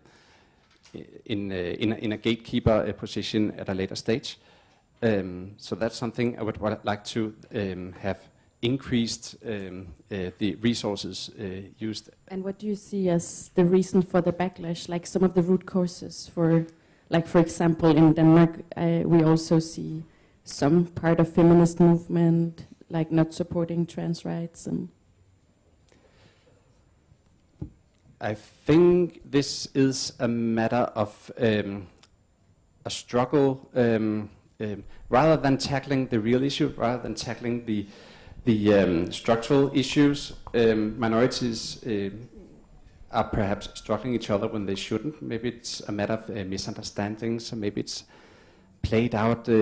People are being played out against each other. Yeah. I think we'll give you the word so we can finish Denmark. Yeah, I really don't think this is about misunderstandings. I think this is a bunch of people with a lot of privilege for the first time in their lives being uncomfortable about the fact that we are finally getting some space. So this is like cis and straight and white and males and rich are just for the first time feeling that there's a little bit of, there's actually a change in the tide, and that we are not taking that crap anymore, and that's the reason why they're uncomfortable, and they're retaliating by trying to implement all of these legislations and all of these behaviors. And yeah, I honestly feel that is basically just privilege being spoiled and upset about the fact that change is starting to happen. Thank you. Then maybe we'll hear from Finland a little bit about the backlash and the root causes there. Yeah, I can agree with Polly that also in Finland I feel that some of the backlash is rooted on the uncomfortable feelings of privileged people who have not been used to give their space to anyone else, and it's like when the human rights get steps forward and and any kind of minority gets more of their voices heard, it always I'm quite sure that it raises some angry voices, and people get upset that they cannot be the rulers of society alone anymore. And also in Finland I am really worried about this race of nationalism and right-wing politics, and nowadays the right-wing party, the Finn party, or so-called True Finns party, is one of the most popular parties in Finland, and they have politicians in our Finnish parliament that are literally Nazis, and this kind of power that this right-wing party and other right-wing groups that are outside our parliament are getting more and more space, and they are normalizing hate speech really in a really fast pace, and it's been seen in a few, about 5 years, that the way that is allowed to speak about trans people, it's getting more and more horrible, and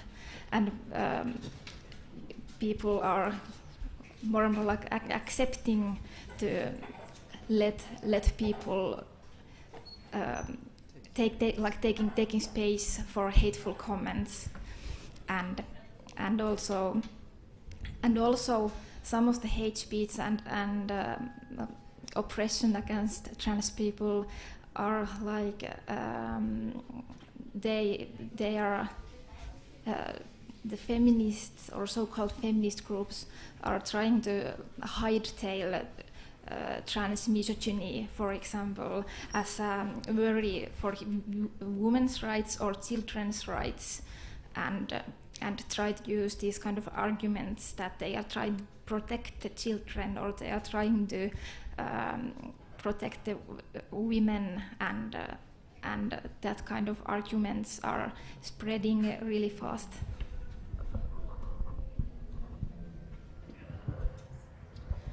So it's a complex question, the root causes. I think there's several different root causes. Some are national, but also some global trends that we see. For example, I recognize a lot about what you say with the feminist movement, so-called feminist movement, and the protecting children, for example, that it has been portrayed, for example, trans health care is portrayed as a threat to children and to their future. And also trans rights movements are a threat to the human rights movement. They say that. And this has to do, I think, with around 2013 and 2014 in Sweden, there were some advances in trans rights issues. For example, we removed the forced sterilization. There were suggestions for a modern recognition law, for example, and other things that were very in a positive way. But since a few years back, we have seen a backlash. And this backlash comes from parts of the feminist movement, the radical feminist movement. But as I said before, it also comes from nationalists, conservatives, right wings, and so on.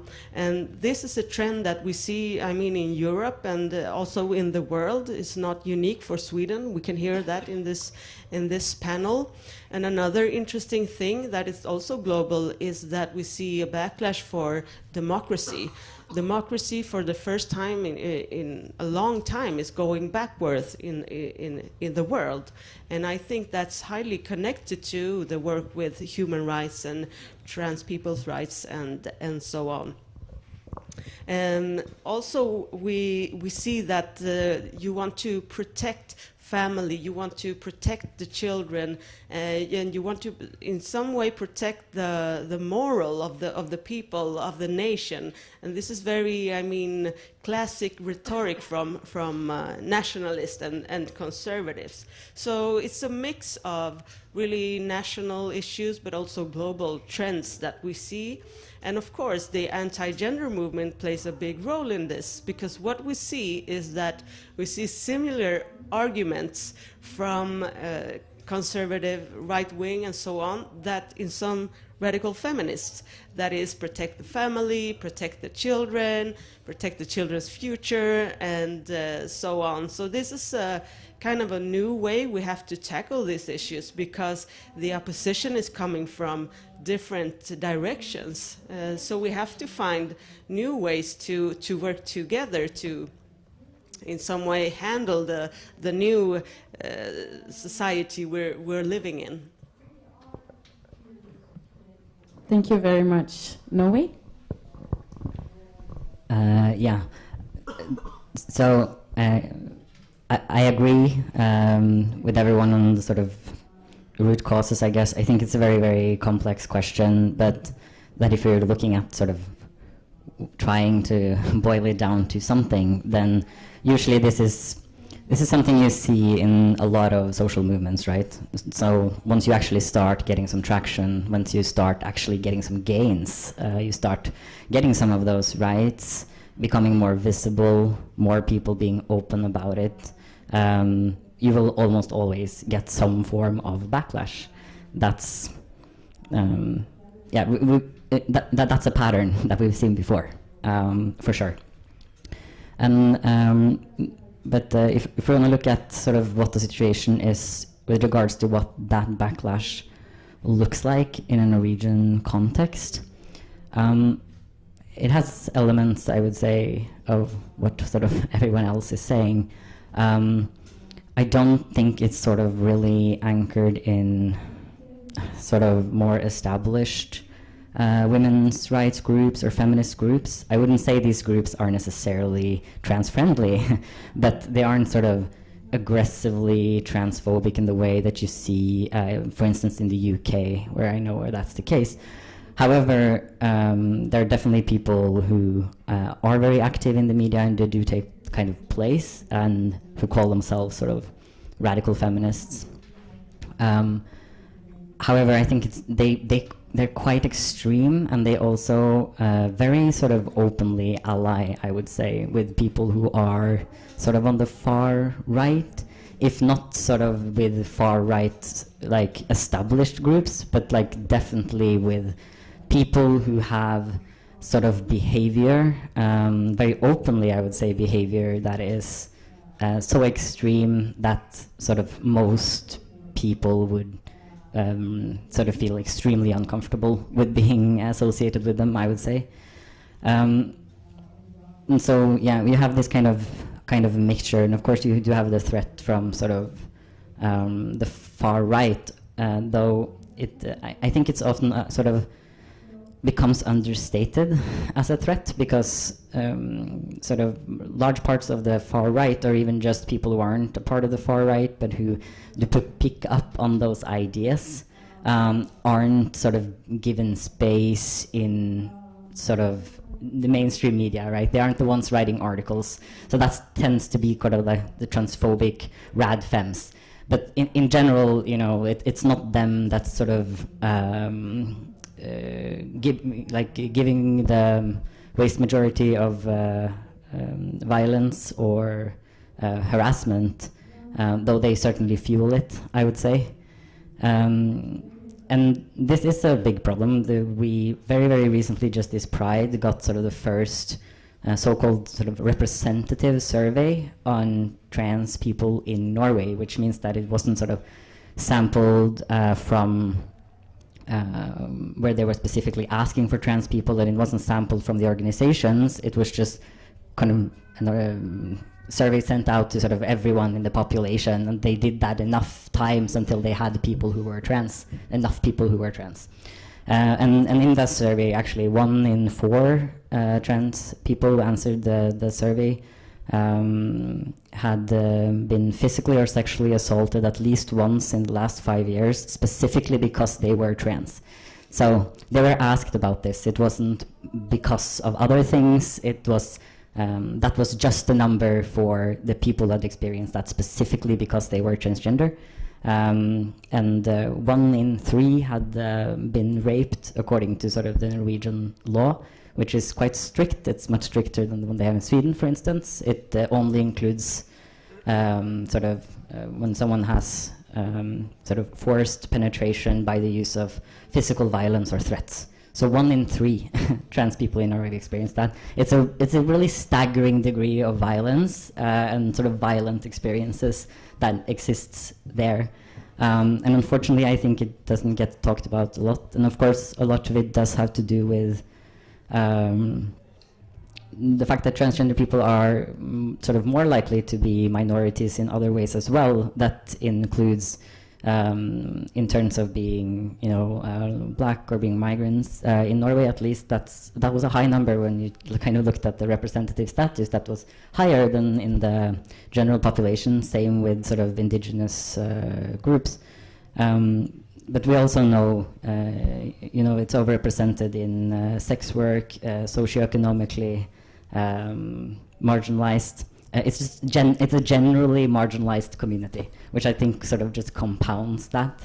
And I think it makes trans people in general sort of an easy target. Also because we're few. We're very few just in terms of number. So if we don't have allies, trans people are screwed, quite literally. We don't have a chance. We're so few that we're sort of always dependent on others to help us. And I think that the people who are pushing back can tell that with the sort of larger LGBT community, it's harder because that's a community that's quite a lot bigger and it's growing. And so trans people have become sort of the new target. Thank you so much, Alexander. This was very, really informative. We have a quick comment from Paulie, and then I'm just giving advance warning that after this, I will open up for a few questions from the audience, so you can now start thinking about questions or comments for our panel here. Yeah, I just wanted to add to what Alex was saying, because first of all, love it, completely agree with you. And you can see this very easily when you take a look on the numbers of people living with HIV. So when you're talking about HIV, you need to talk about key populations, and the key populations are the communities that are most in higher risk to get infected with the virus. And the two biggest populations when it comes to size are men that have sex with men and trans people, specifically trans women. However, when you take a look into the percentages, the population of trans women, especially trans women of color living with HIV, is way higher than the population of men that have sex with men. Trans women of color, specifically Black and Latin women, are the vast, within our community, we are the most affected members of by HIV. And as you were saying before, we're such a small group that we almost become disposable for the rest of society, because that is the reason why we get infected with HIV, because we get raped, because we become mentally unstable because of all the transphobia and cisnormativity, and we start using drugs that need to be injected, or we start having toxic behaviors, I don't like that word, let's just say risky behaviors that can lead to get infected with HIV. And then so basically, once and again, intersection between gender identity and race and migration and class, and just wanted to add that. Thank you very much, Paulie. So, do we have any questions from the audience or comments?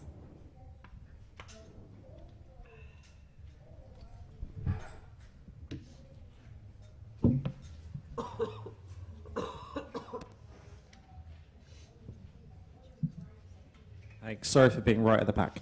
Thank you very much for the panel discussion so far.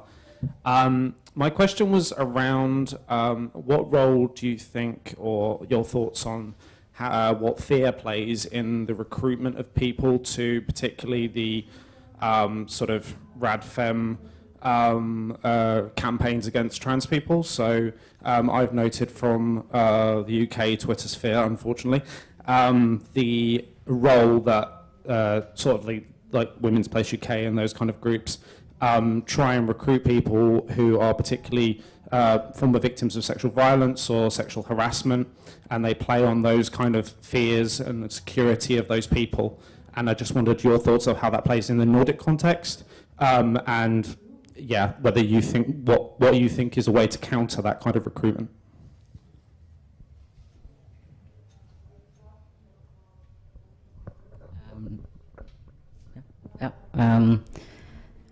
Well, I think it's this is also just like the world's sort of oldest tactic, kind of, right? It's if you want to sort of incite hatred towards someone, violence towards someone, the way to do it is to say, but they will hurt the women and children, right? Which is a sexist idea as well, of course. It's kind of based on this idea that sort of that the women and children are very, very weak, and we need to protect them, and that there are these sort of dangerous sexual predators that are there and out to get them. And sort of gay people have had that role before. Black people have had that role, or still do in many ways. So I think that's kind of a standard thing. I'm not sure how well it kind of is working in a particular sort of Nordic context, at least, even though they definitely do try to play that sort of role. But most of the people that I see that are really active with this, they use that as an excuse, but I don't sense fear from them at all, really. At least not in Norway. People who are sort of active, including the ones who are active in sort of social media or who do get things published, while they do sort of weaponize concern, they are also really, really aggressive. They very rarely sort of truly seem concerned, I think. It's, yeah. I can say something about how to counter that. I think, at least in Sweden, I mean, the feminists that are against trans rights, it's a minority. I mean, it's organizations and people with big platforms, but they're not so many. So what we have done is actually building stronger alliances to the other parts of the feminist movements. And we have put a lot of time and a lot of thinking to this, because there's a lot of intersectional feminist movements in Sweden that we can align with, that we can make it joint forces to make a change in some kind of a way. And they also understand why this radical feminist approach is so problematic and why it's not a way for the future in Sweden for the feminist movement.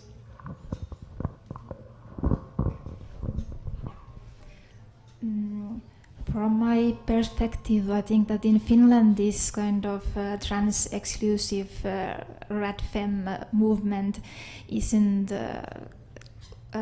so common yet or so loud yet, but it's been raising and growing like in 2 years, 3 years or so, and I'm not sure if they how they try to recruit people, or how they try to convince people about their ways of thinking. At least I think that one of the ways they try to convince people is that they try to explain gender as a really simple concept, and then they also try to like medicalize it, and also like try to tell that that gender is a simple concept, and it can come from example your genitals or so, and try to explain things that so that people don't have to kind of open their eyes and realize that actually gender is so much wider concept, and how it is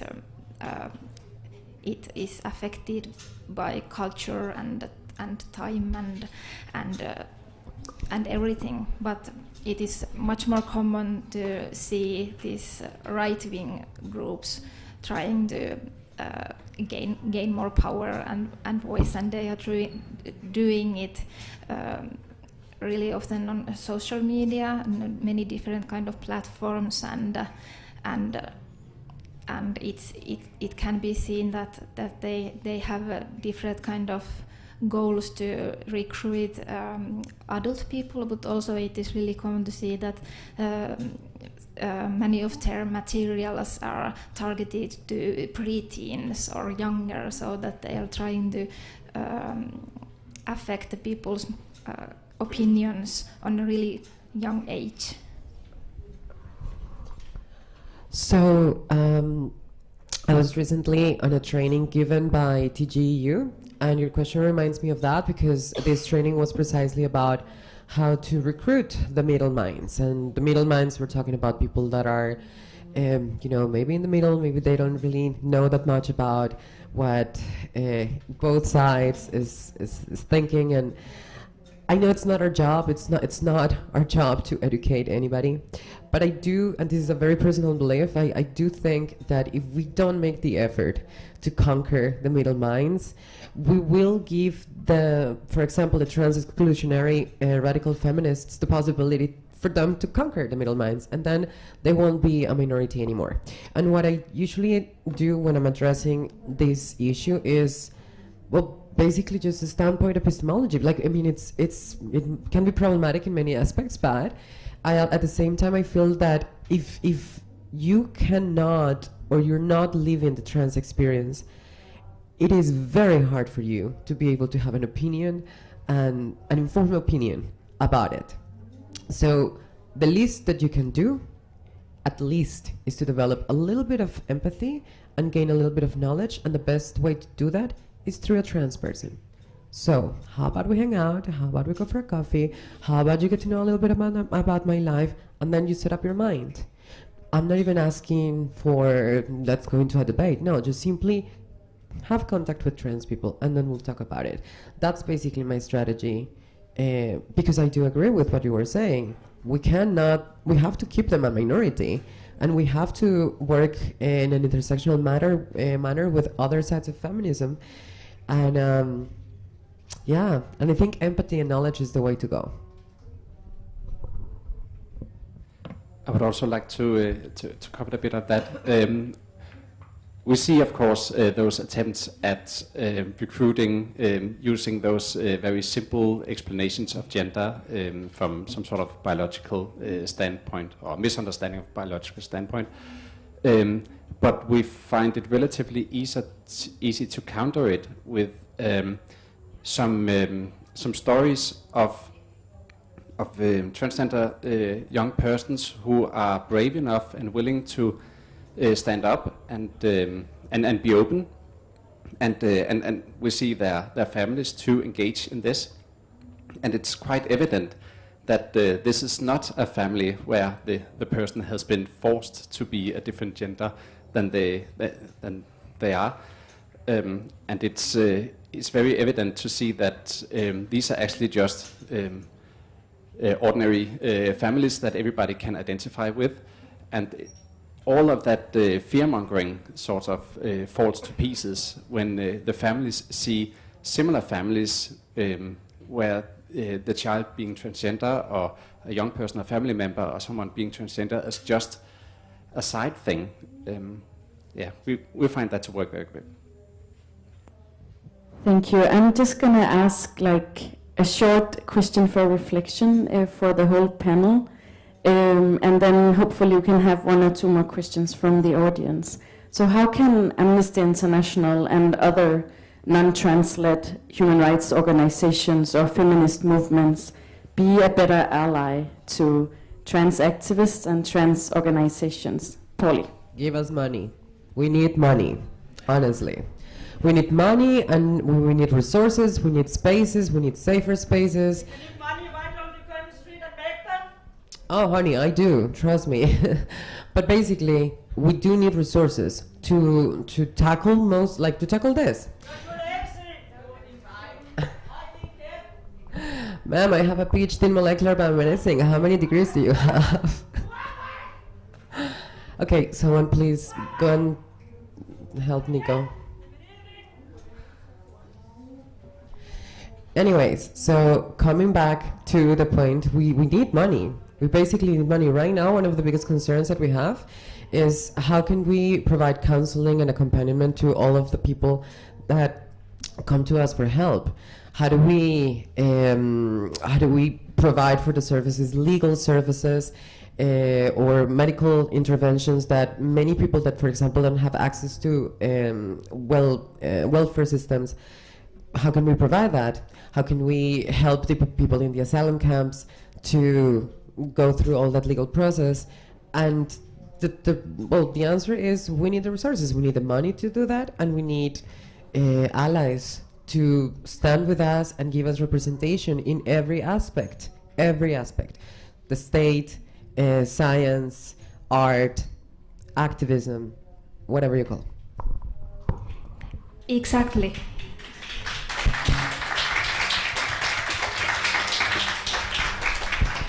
Because you see that that is our everyday life, especially for trans feminine people. That is our life, and it's on the streets, it's on internet, it's on our direct messages, it's on newspapers, it's on these kind of safe spaces. So what I hope from you is that don't be a bystander. If you see any kind of discrimination or hate speech, I truly hope that you don't stay quiet. I truly hope that you make an end to it and tell that it's not okay to do, and just don't be quiet.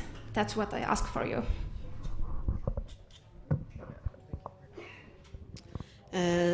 Thank you. I agree also. Of course, it's good to stand by our causes and give a platform, make spaces, and of course to speak up. There are a million things you can do to support our cause. And for example, I was thinking about Amnesty in Sweden that is joining us in our cause for a new gender recognition law.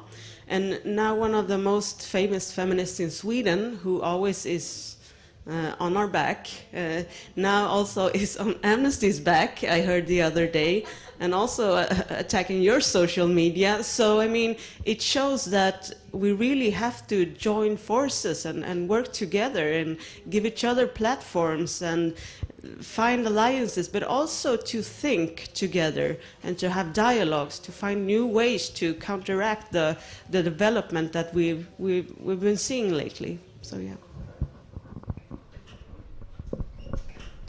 I think a lot of great things have already been said. I think it's good to do state that again. To trans organizations and trans activists in general are extremely underfunded, and in addition to that, trans people are sort of provably just very socioeconomically marginalized, and so. Most of us are working full-time jobs while doing activism, and when we get asked to go places or do things, it's very, very hard for a lot of sort of trans activist groups to be able to afford that, quite frankly. And maybe this is something where I sort of come from the sex worker movement, and I've done a lot of peer work within that, and I think it's one of the places where sex workers and tend to be very, very good at, which is to state that and to be very clear that if you want the most marginalized sex workers, you need to pay them to be there and to or participate if you're doing a report or those kinds of things. That is, of course, if you have the means to do so. I think for other things there are more like general issues, and some of that can just be that how to say this. I guess, like sex work, trans issues are kind of like what we, at least in the sex work movement, would call like a policed field, which basically means that there's that the policies or the things that we're fighting for, they're not just in this one place. There's like a bunch of things that end up hindering us. It can be in the healthcare system, right? Because there's a medical aspect to transness and transition. It can be in discrimination and housing, and it can be about sex work and marginalization. So there's just like a whole lot of different sort of policies, and it can make it really hard for people to jump into. I think in particular when it comes to transition and sort of the medical aspects, it can be really hard for people outside of that system to understand what's going on and who they should listen to. And I kind of just want people there to try and look at the whole picture and see sort of what is the consensus, because at this point the trans movement has become big enough and sort of international enough that even while we might not fully agree on all of the details, there is kind of a trans consensus, right, on what kind of system we want. Not the details on what that would look like in every single country, but the general sort of gist is there if you go looking for it. So if the details are frightening, to just support us and sort of believe us and sort of look at what are we internationally asking, what are the sort of biggest causes. I very much agree with everything that has been said. I would like to add that transgender issues and the topic of being transgender is something that a lot of people has opinions about, but less people have knowledge about what it's actually all about. And I would recommend to any NGO that would like to work with this area to include transgender persons as much as possible in their work, rather than from the outside sort of guessing what's needed, because many of the solutions are actually there and just ready to roll out. So it's just a matter of asking the people who knows this, who has been living their lives with these ones, in order to roll them out. Thank you so much, everyone. I mean, I've really learned a lot from listening to all of you. We have only a few minutes left, so I would just like a very short statement from everyone in the panel. If anything at all, what gives you hope for the future? I'm all in for hope. I'm a very positive guy, actually. I see that the children and the young people, they are so much more educated in this area. They're so much more aware of the diversity in gender and in general. I learn a lot from talking to young people, even if they are cis and don't know anyone who's transgender. They are still very engaged in these matters, and I look forward to a very bright future with these people behind the wheel. Yeah, so that's my hope. Yeah, I agree. I was going to say like the kids, because it really does. Even though it's it's not perfect. If you talk to people who are quite young today, it's well, you can tell that the world is sort of going forward. There's so much more of young people who identify or either identify as some kind of trans or non-binary, something like that, or who explore it. There's just like a different kind of room for it, a different kind of space for it. They're creating sort of a language for it, for a lot of things that we didn't have language for. And I think that, we see that, and that's always a really positive sign for the future. What gives me and us hope?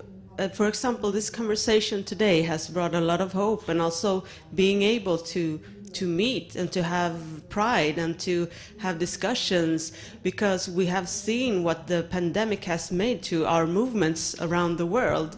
We haven't been able to meet and to build alliances and to share knowledge and to build up strength together. So it's really hopeful that we can start meeting again after the pandemic. Also, I believe that it gives me hope when we find alliances and when we find the common ground to stand up and to, of course, stand up for democracy, for human rights. And I mean, we're a big part of the world who works for everyone's human rights. So that gives me a lot of hope. I get so much hope from our own communities and all the things that we do together. Like there isn't so much of us trans people, but all the things that we do, the art we create, the events we arrange, and everything that we do is so important and beautiful and so on. And in our community is so much power and strength that I'm getting quite emotional thinking about it. And for example, in Finland, what comes to the legal gender recognition, the current government plan to make the law more like human rights friendly sucks, and it's not good enough, and it had been feeling that no one is going to do anything about it. So there was about 40 people from our community. And we wrote this citizen law proposal together, and like 98% of this group was trans people, and now it is the proposal is getting to the parliament at some point, and I hope that what we have done is something that can get accepted and can become a reality in some point. And I'm so happy that we made it. It was us. It was made by our community, and we was able to do that. And I'm really it gets me so much hope to see that we can do such huge things and such powerful things together.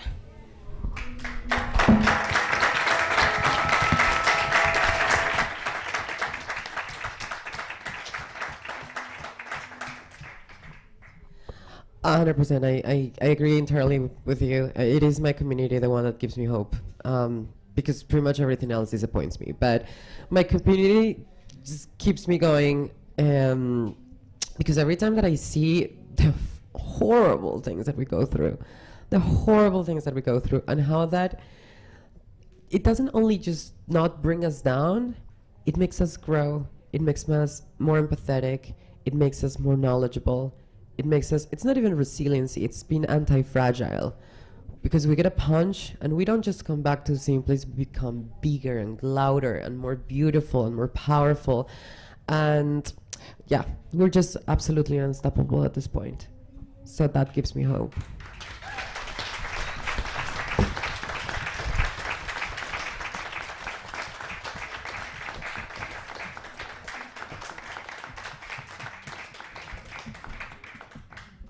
On behalf of Amnesty International Sweden, Norway, Finland, and Denmark, I would like to extend a huge thank you and gratitude to the 5 of you. Thank you.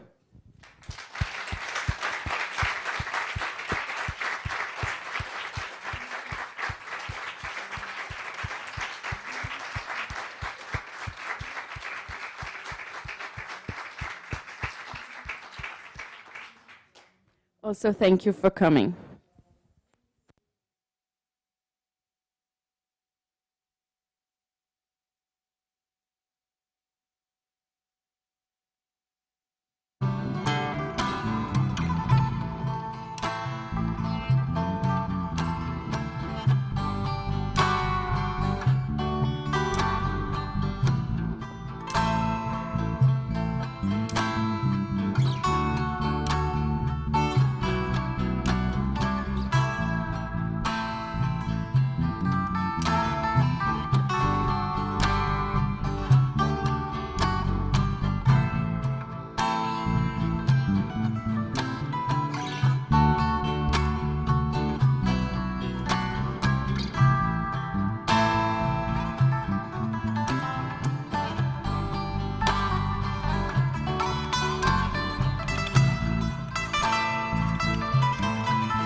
Let's make this moon shine all day.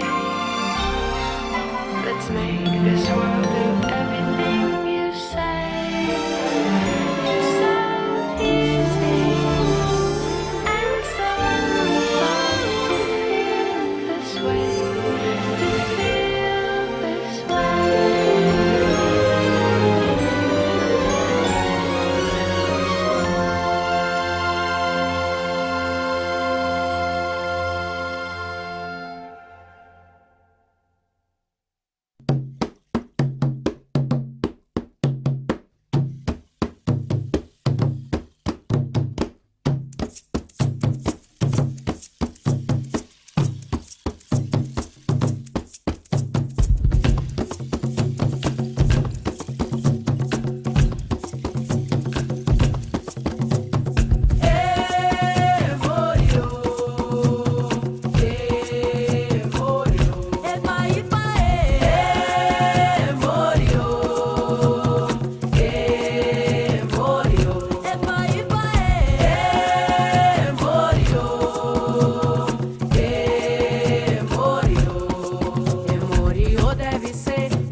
Such a waste, such a waste, such a waste.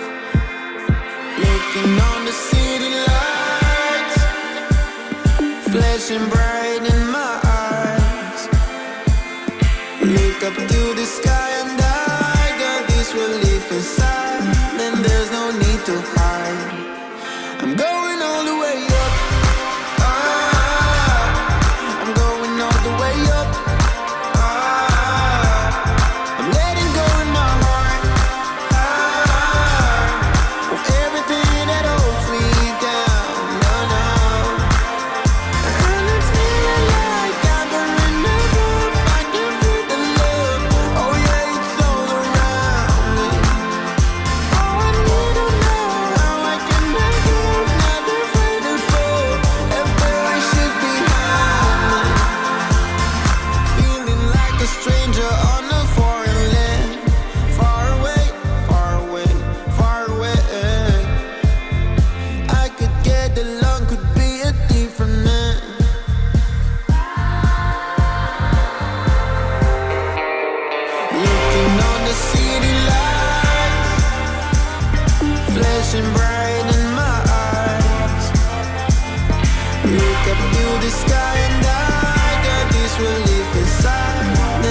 you need me, I believe that we can grow. And it's feeling like I'm in the groove. I can feel the love. Oh yeah, it's all around. Oh, I need to know how I can let go, not afraid to fall. Everywhere we should be high.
Open your eyes, what can you see around?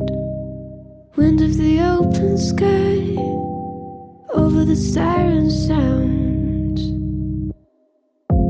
This is a dream, getting the royal scar, holding a diamond blade, throwing it far. Holding your breath still, you join the fire. We'll just sit and wait till you see me fly. You'll never catch me for it. See me fly, the way I put my finger on it. See me fly, you got it. Then try to tell me you got the wrong guy. See me fly, you'll never catch me for it. See me fly, the way I put my finger on it. See me fly, you got it. Then try to tell me you got the wrong guy.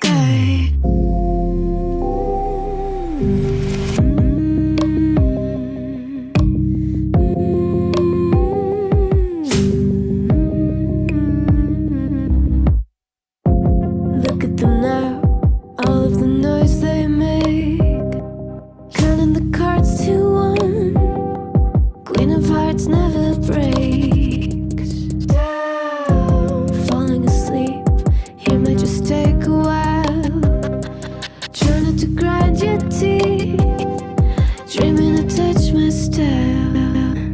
Well, can't say I blame you. Try to come close to, but all you can do. See me fly, no, they'll never catch me for it. See me fly, the way I put my finger on it. See me fly, you got it. Then try to tell me you got the wrong guy. See me fly, no, they'll never catch me for it.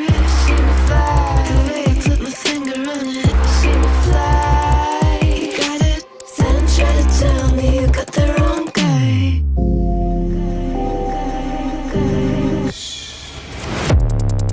Got the wrong.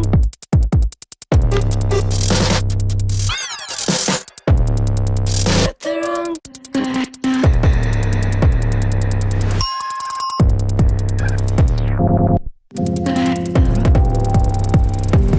Then try to tell me you got the wrong guy.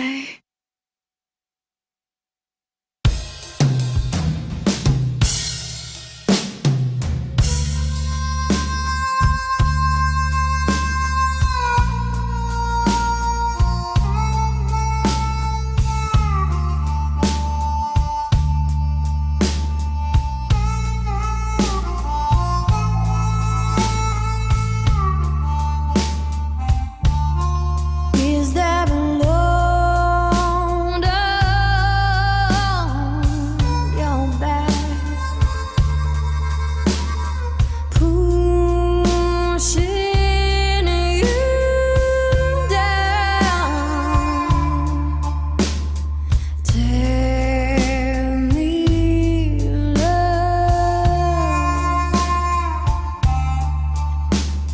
Spread your wings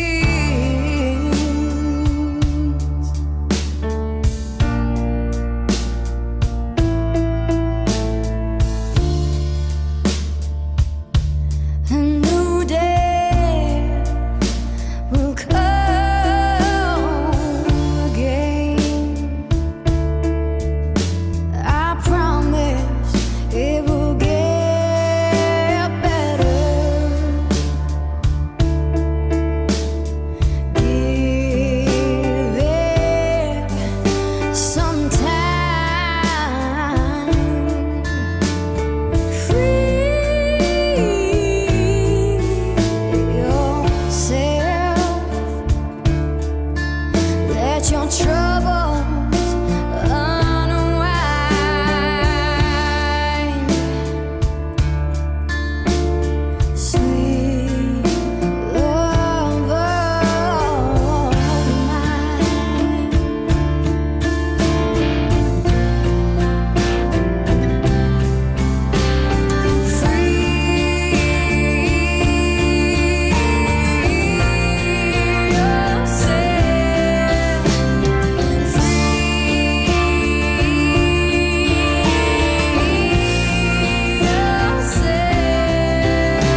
Hello, and welcome to everyone in the tent and everyone watching at home.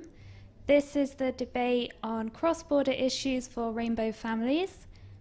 Just so everyone knows, the debate is being recorded and streamed. We won't be filming the audience, but if you sit in the first 4 rows, the back of your head might be visible. Your voice will also be recorded if you ask questions. So if you want to be anonymous, you can come and tell your question to me, and I will be sitting just over here. Lastly, this is an inclusive space, so please be respectful. And if you have any problems, you can come and ask me. So now I will hand over to our moderator, Søren Bortrup. Thank you very much indeed. That's another task I'm asked to do because, as you might have heard, that our 2 speakers, foreign speakers, has both cancelled their participation. So it will only be Søren who speaks, and he loves to speak.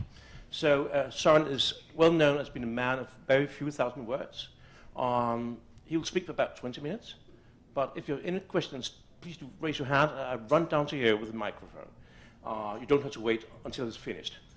But I will give him a sign after 20 minutes, so now it's time to stop. If I don't do it, he will continue. So, Søren, the floor is yours. Thank you very much, Søren. Welcome all of you. I'm very happy that you are interested in hearing about rainbow families in Europe. And that is because we are facing some serious issues. Today we are 2 organizations. We are NELFA and we are LGBT, the LGBT committee. NELFA is a European umbrella organization, and It is an umbrella organization for organizations that works with rainbow families. And LGBT Komiteen is a Danish organization, a small organization that works with legal issues, including to a very large extent family issues. And we thought that today we would discuss what goes on in Europe and what are the problems arising. Let me set the scene. If you are, say, two men who are married somewhere where it's possible to get married, and then you come to Europe, then you move to a country where you do not have marriage, such as Romania. Then Romania will say, oh, no. Maybe one of you are a Romanian citizen, but if the other is not a Romanian citizen, he cannot have residence he will not get residence in Romania. So the couple says, no, that cannot be true, because I am a citizen of the European Union, and I have a spouse, and we have free movement in the European Union.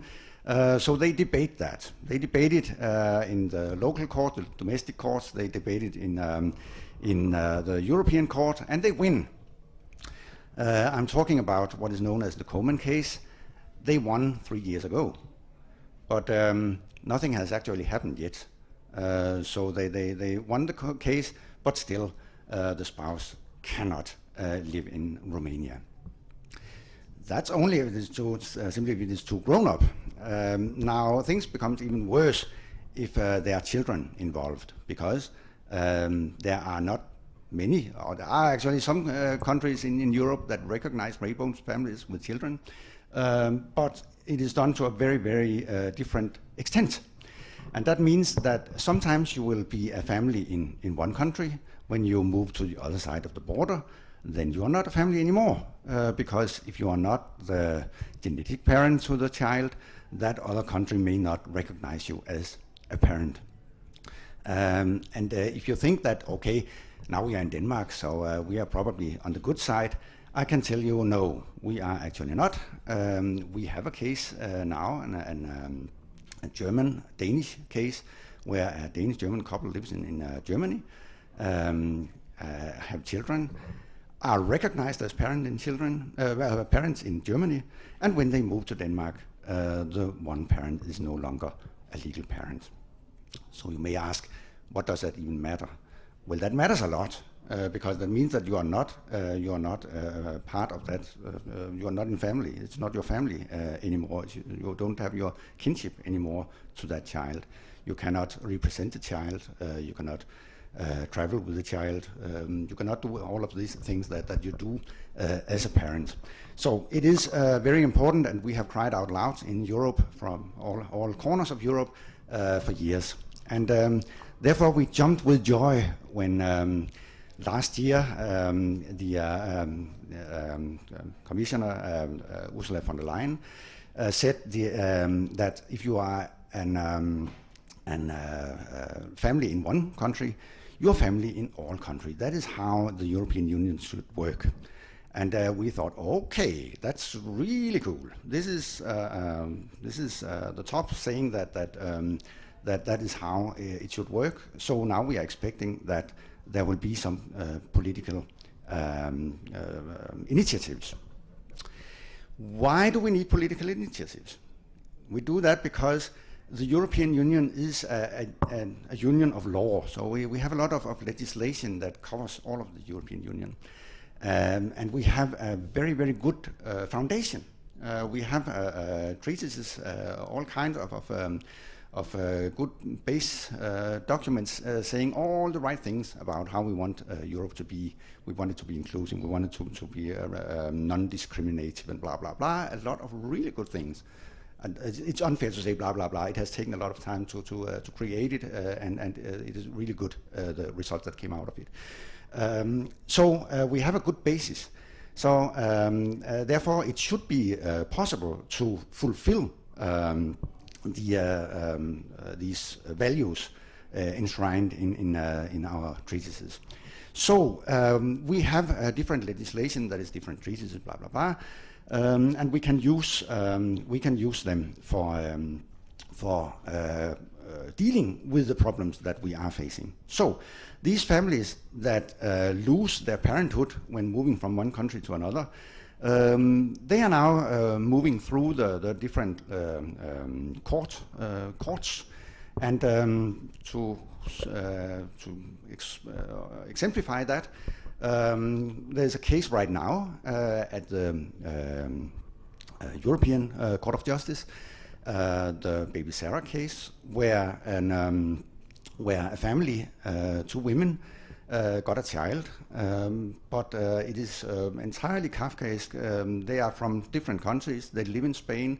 The child was born in Gibraltar, I think, and now they cannot get their family recognized anywhere because they don't want to identify who gave birth to the child.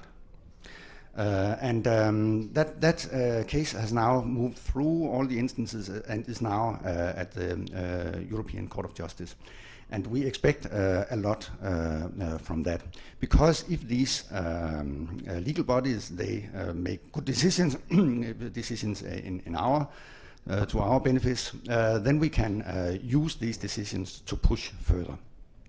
But if the legislation is not entirely appropriate, then what we need to do is to change the legislation. So we have the courts, we have the litigation where we can address the problems we have, and if we can't get through there, we might try to change the legislation.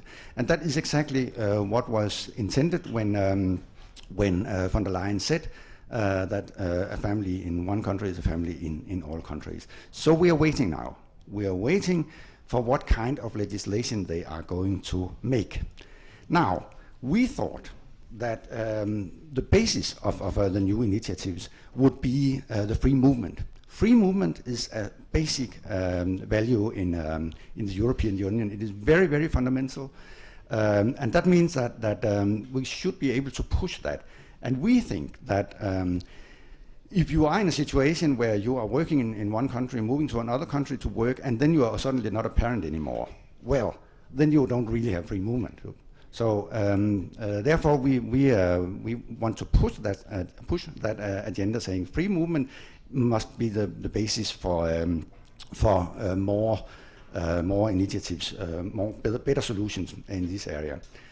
We want that also because if we use that way, we can do with unanimous decisions. Not all countries need to agree. And therefore, we are somewhat alarmed that we hear now that the European Commission wants to go down another road. They want to go down the road on judicial collaboration, and that requires unanimity. That means that all the countries have to be to agree for new measures, and none of us believe that all of these countries in the East, they will sit down and say, yes, that's a very good idea, let's break our local legislation with EU legislation so we can get all these rainbow families here. That's not going to happen. And therefore, it is actually quite an unnerving situation we are in now, because the European Commission is going that way. In an event like this, the WorldPride here, we had many opportunities to speak with decision makers from all over the world. And the other day, the EU Commissioner for Equality, Helena Dalli, was here, and I took her aside and her advisor and asked her about these questions are you really going to deliver on your promise on rainbow families by means of measures that require unanimous decisions? And she said, yeah, okay. she acknowledged that was a problem. And we are very early in the stages now of making legislation, and I hope that we will be able to explore more possibilities within the realm of free movement. So that is what we are working with on a European level. And now, as we are in this special situation where I'm alone here, I will spend just a few minutes on saying what we are doing in Denmark. Because we have used, the LGBT committee has used the occasion of Copenhagen 2021 to publish today, actually, an English translation of our compendium of inclusive family law. And in this compendium, we have made a thorough analysis of the Danish legislation and found all the places where it falls short in relation to rainbow families. And we list 30 things we want changed in the legislation for it to become inclusive. And the main things that we are addressing here are the number of parents. Because as you know, but not everyone else outside know, but rainbow families are often they have more than 2 parents. And that's really a problem, because everywhere in the world we only recognize 2 legal parents, and also in Denmark. And when we say that to the politicians, they say, come on, there are 3 or 4 legal parents here. You have to acknowledge that. We cannot make A parents and B parents. That's a no-go. They say, yeah, we hear what you say, but it's way too difficult. It's impossible. We can't do that. And now, I don't think we just say, no, you're right. We have to go to them. Of course, it is possible. So what we did is to rewrite the Children's Act in a way that it can handle more than 2 parents. So it is there. Now they have the result. Now they just have to implement it. There's another thing that makes things a little complicated. Not a little complicated, actually, rather complicated. And that is that nowadays, very luckily for us, we can decide ourselves what gender we identify with. And as you know, we succeeded in Denmark in 2013 to get free gender recognition. So you decide yourself what gender you want registered in the CPR register. That means, of course, that you might still have your reproductive organs. You might have your reproductive cells stored somewhere. So you are, of course, able to be a parent like everyone else. And that is a problem in relation to the law, because the law says father and mother and co-mother and things like that. And that becomes very, very hairy if you try to deal with gendered wordings of the law. So what we did in our rewriting of the Children's Act was to make it non-gendered. So now there is a way to do it where we have more than 2 parents, and it is agnostic in relation to your gender, and it's quite interesting. So go ahead. It's quite nerdy also, so I will not spend more time here. But if you want to read about it, you can go to our webpage, komiteen.dk, komiteen.dk, and there you will find our compendium on inclusive family law. Yep. I think that's what I want to say for now.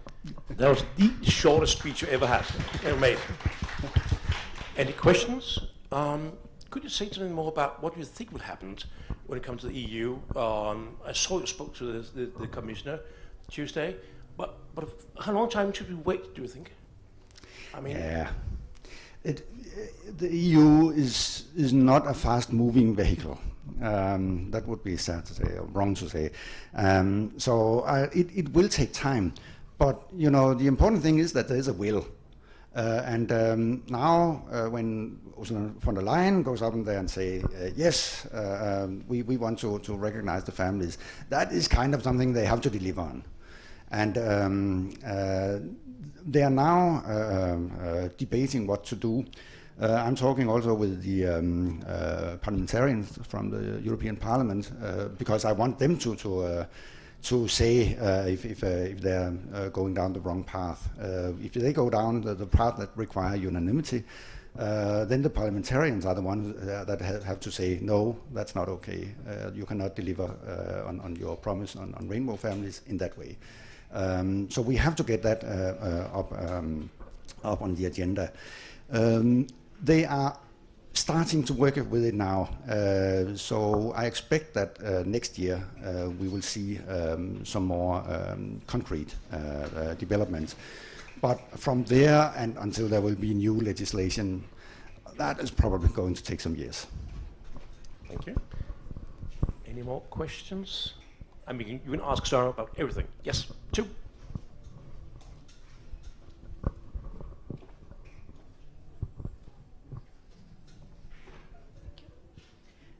I have a question about the recognition of non-birth mothers. If 2 Danish women with children move to another country, how many countries can they actually move to and still be 2 legal mothers of their children? And are there any countries where you risk losing the status as a mother, both of the women, or is it only the non-birth mother that loses the status as a parent?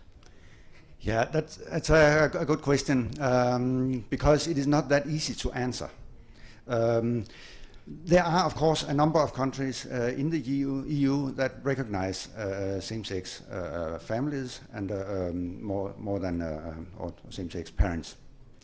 And I don't remember it static here, but then there are a number of places that do not by themselves recognize the same-sex parents, but because they live up to an obligations on free movement, they say, okay, then we have to recognize that parent anyway.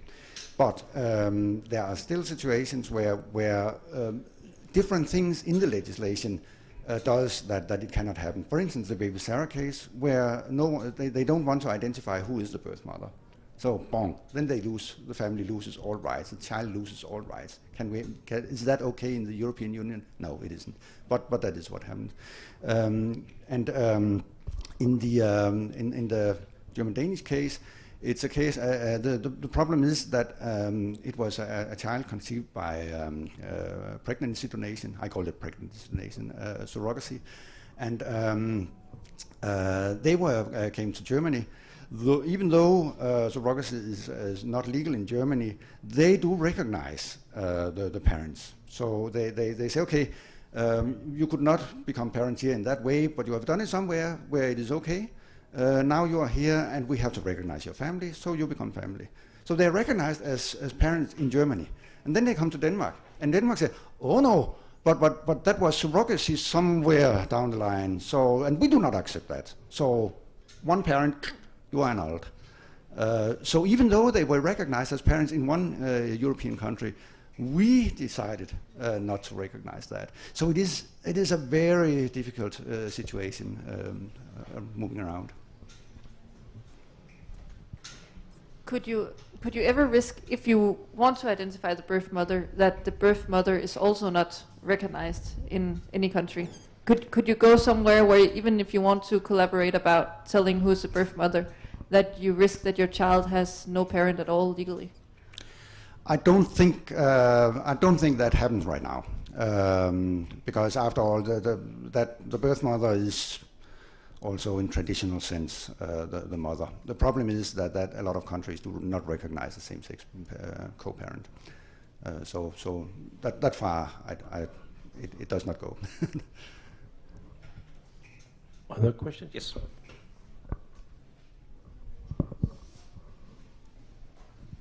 She asked almost what I wanted, but I want to hear something more about maternity leaves. If two males were to have a child, do they have any maternity leave in Europe? Oh, again, that is would be entirely different from place to place. But in general, I would say that would probably be difficult. It would be difficult, for instance, in Denmark. And the reason for that is that paternity leave is something you get after the child is born, of course. And a male couple would not be legal parents from the birth. Why? Because in Denmark we do not recognize, we do not accept surrogacy. And that means the person that gives birth to the child is automatically one of the legal parents. So the other legal parent can be a man, but if he has a male partner, that man cannot be a legal parent from the birth, because the birth mother is. So if he should be recognized as a legal parent from the birth, there are two ways to do it. Either we say there can be three, so the birth mother and the two males are parents. That's one solution. Or the other is to say, okay, we accept surrogacy, so the birth mother is not automatically the parent, so you can become parent. So either of these would be a way to make that possible. But that is not possible in Denmark today. And I would guess that it is similar in other countries. If I told you I just wrote this compendium in inclusive family law, and it is hairy, really nerdy stuff, and I don't know the situation in other countries in that detail. I think I'm not sure that there is an compiling of information on that level still, but there is some. Trifan Udui has made some, Professor Trifan Udui. Yep.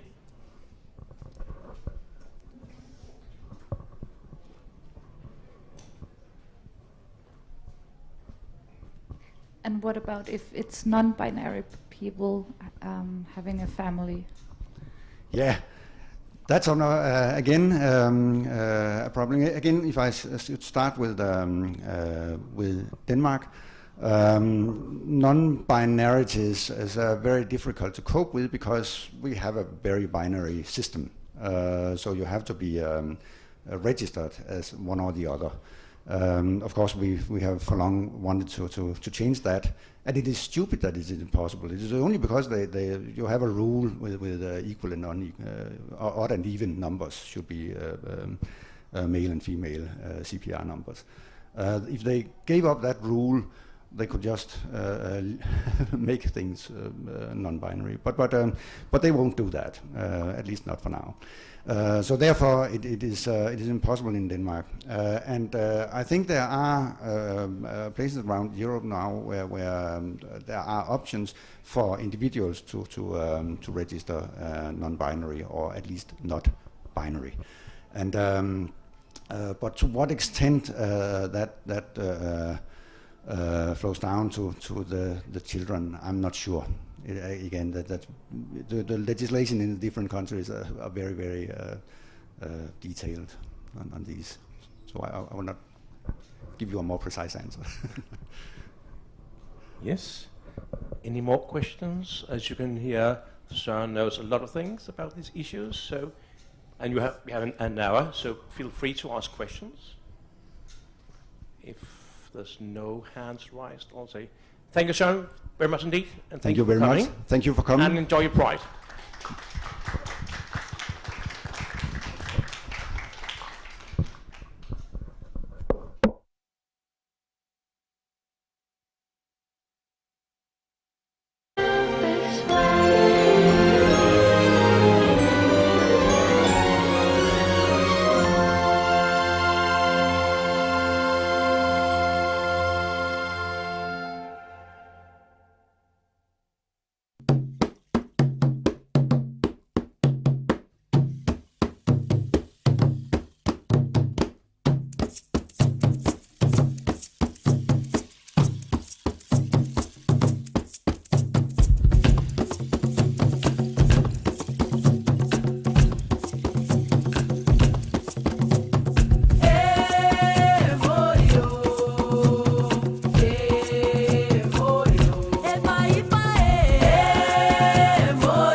such a waste, such a waste, such a waste. Looking on the city lights, flashing bright in my eyes. Look up to the sky and I got this relief inside, and there's no need to hide. I'm going all the way up. I'm going all the way up. I'm letting go in my heart of everything that holds me down. No, no. And it's feeling like I'm going up. I can feel the love. Oh yeah, it's all around me. Oh, I need to know how I can make it. Not afraid to fall and perish it behind me. Feeling like a stranger on a foreign land. Far away, far away, far away. I could get along, could be a different man.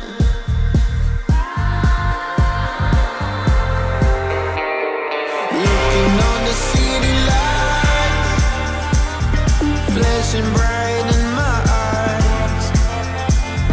Look up to the sky and I got this relief inside, and there's no need to hide. I'm going all the way up. I'm going all the way up. I'm letting go in my heart of everything that holds me down. No, no. And it's feeling like I'm going up. I can feel the love. Oh yeah, it's all around me.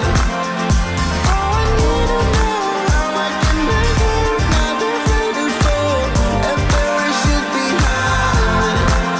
It's a clean slate, got a reason.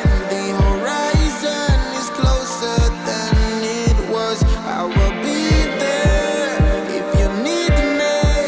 I believe that we can grow. It's a clean slate, got a reason. The horizon is closer than it was. I will be there if you need me. I believe that we can grow. And it's feeling like I'm going up. I can feel the love. Oh yeah, it's all around me. Oh, I need to know how I can make it. Not afraid to fall and perish it behind me.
Open your eyes, what can you see around? Wind of the open sky, over the siren sound. This is a dream, getting the royal scar, holding a diamond blade, throwing it far. Holding your breath still, you jump the fire. We'll just sit and wait till you see me fly. You know they'll never catch me for it. See me fly, the way I put my finger on it. See me fly, you got it, then try to tell